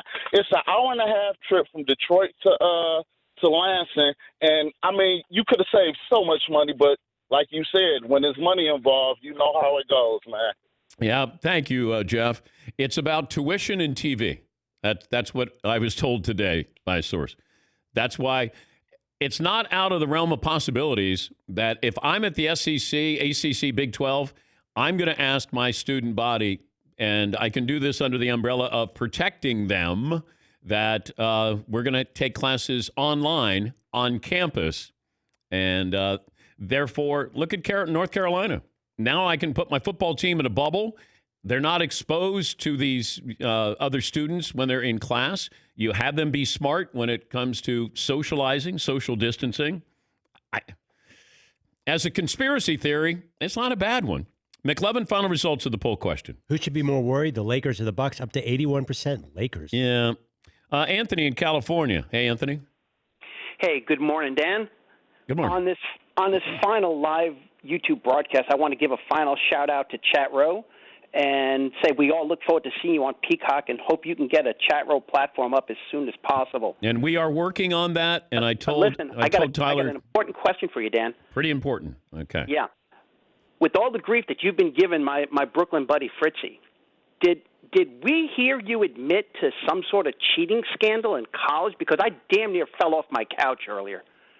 Well, I don't know. In high school I did, but not in college. With the D-? Well, no, I didn't cheat to get a D-. But thank you, Anthony. And we are working on a Chat Row platform. We are working on that. Peacock is trying to help us. So just so you know, don't pile on Tyler and keep asking him. We're trying to get it done. Yes, Eden. The D- is just a way to throw them off the trail of the B's. Oh, okay. Yeah, in high school, I made sure I sat next to a friendly neighbor, but not in college. Nah, you don't need to cheat in college. All right, this day in sports history, Paulie. 1995, Dan, Mike Tyson knocked out Peter McNeely in just 89 seconds. And I worked with Peter McNeely's brother at ESPN. And, oh, man, he was so excited his brother was getting a chance. And then you watch that fight, and I couldn't help but feel for Peter's brother. Well, Peter, too. Let's go around the room what we learned on the program. Since Fritzy's not here, McLevin? Nick Saban basically confirmed D's nuts. Yes, he did. Seton O'Connor Jr. Nick Saban has officially commented on D's nuts. I know. Well, I asked, and he answered. Paulie? Let's see the sports Emmy people say no to the D's nuts segment. What did I learn, McLevin?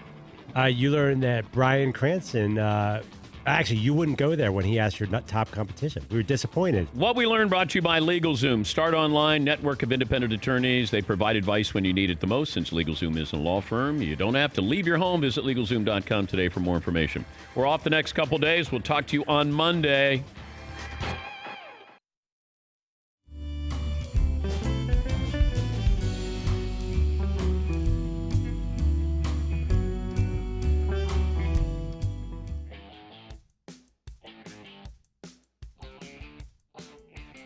Would you like to comment on D's nuts? There's some guys on your team you just love, like Josh Jacobs to, Henry Ruggs. That we've had a lot of really good players on offense that have great personalities and great work ethic, and you just love them. And those are the kind of guys I usually pick out to do all the teas and stuff. I love it. Yeah, well, I'm glad at least they remember something we tried to teach them. So here I am, the new coach, and I said, Michael, why did you give your shoe brand to Oklahoma and to Michigan and Florida, man? Why didn't you just give them to us? And he said, why don't you start winning some games like the rest of them, and then we'll talk about who I give my shoes to. And I thought, that's fair. Yeah. Costas has that fluidity, that encyclopedia mind that could bring up those anecdotes and things like that. Brian, you're supposed to say no. Oh.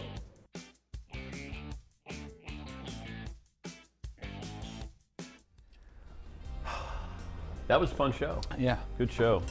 Very fun show. Yeah. Mack Brown was really good, too, because I think sometimes, these guys get lost that you had Saban on and Cranston on. Jeff Van Gundy was talking about the Lakers. And then what Mack Brown was saying at North Carolina, where he's glad that they're on campus online and it helps his football team maybe pull this off. The interview I really liked this week was Spielman, because I haven't heard from him for a while. I mean, I know he's a great guest, especially in Ohio State, but man, he's got a cool intensity. But I don't want to go too hard on it because it's just so funny. But Nick Saban, that story was like a year old. But it The stayed D's nuts there thing, unanswered. It stayed there, and then to sort of bring that back full circle and finally get a little clarity from coach's point of view is fantastic. So you're basically saying for a year we had D's nuts hanging out there. Accurate, yeah. But I give him credit, though, that he did have a little bit of fun with it. Yeah. Where he said, well, I'm glad that they remembered something. Like, and then I knew that I was okay with asking that question. That was like the, okay, Yeah. we're good, we're not in trouble. But starting it out by going, let me ask about Tom Brady. And then that way I got to, and then the guy He didn't expect that. who cuts him off, and like, I go, oh, somebody cut you off? Yeah. Marvin has the final emails wrapping up the show. Marv?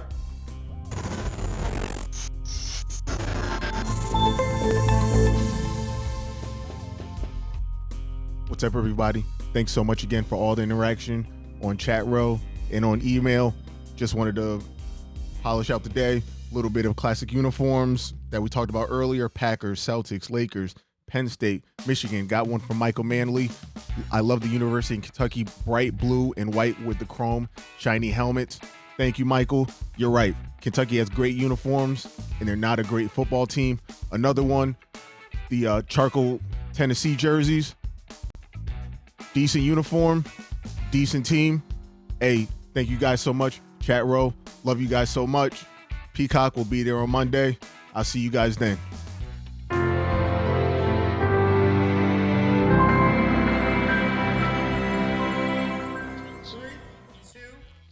I'm Mary. I'm trying my best. We got 2 real quick tweets. One from Suzanne Robertson. She said, all I wanted for my birthday is for DP Show to confirm the Saban D's Nuts joke.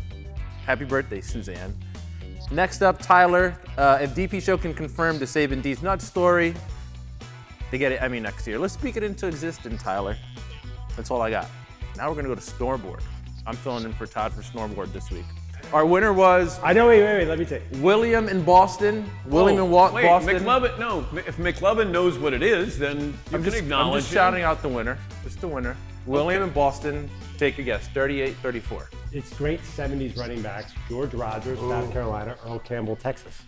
I don't think that was worthy enough to interrupt him. Paul? Is Schilling 38? You guys want a clue? Yeah. Giannis? 38, not so special for this fighter. We talked about it. You just talked about it. Peter McNeely? 38 seconds, he got knocked out. Ouch. And then Chuck That's not launched correct, to actually. Houston. Wasn't Wait, 38. Was it? 34, Chuck launched to Houston. I like the consistency tip that the stat is wrong, even though Terrence Priestley's not here to do it. It wasn't 38. Wait, you said Chuck Long? What? Chuck launched to Houston. So Charles Barkley traded to Houston on this date. Oh, you know what? It's hard to believe, but I miss Todd. See you later.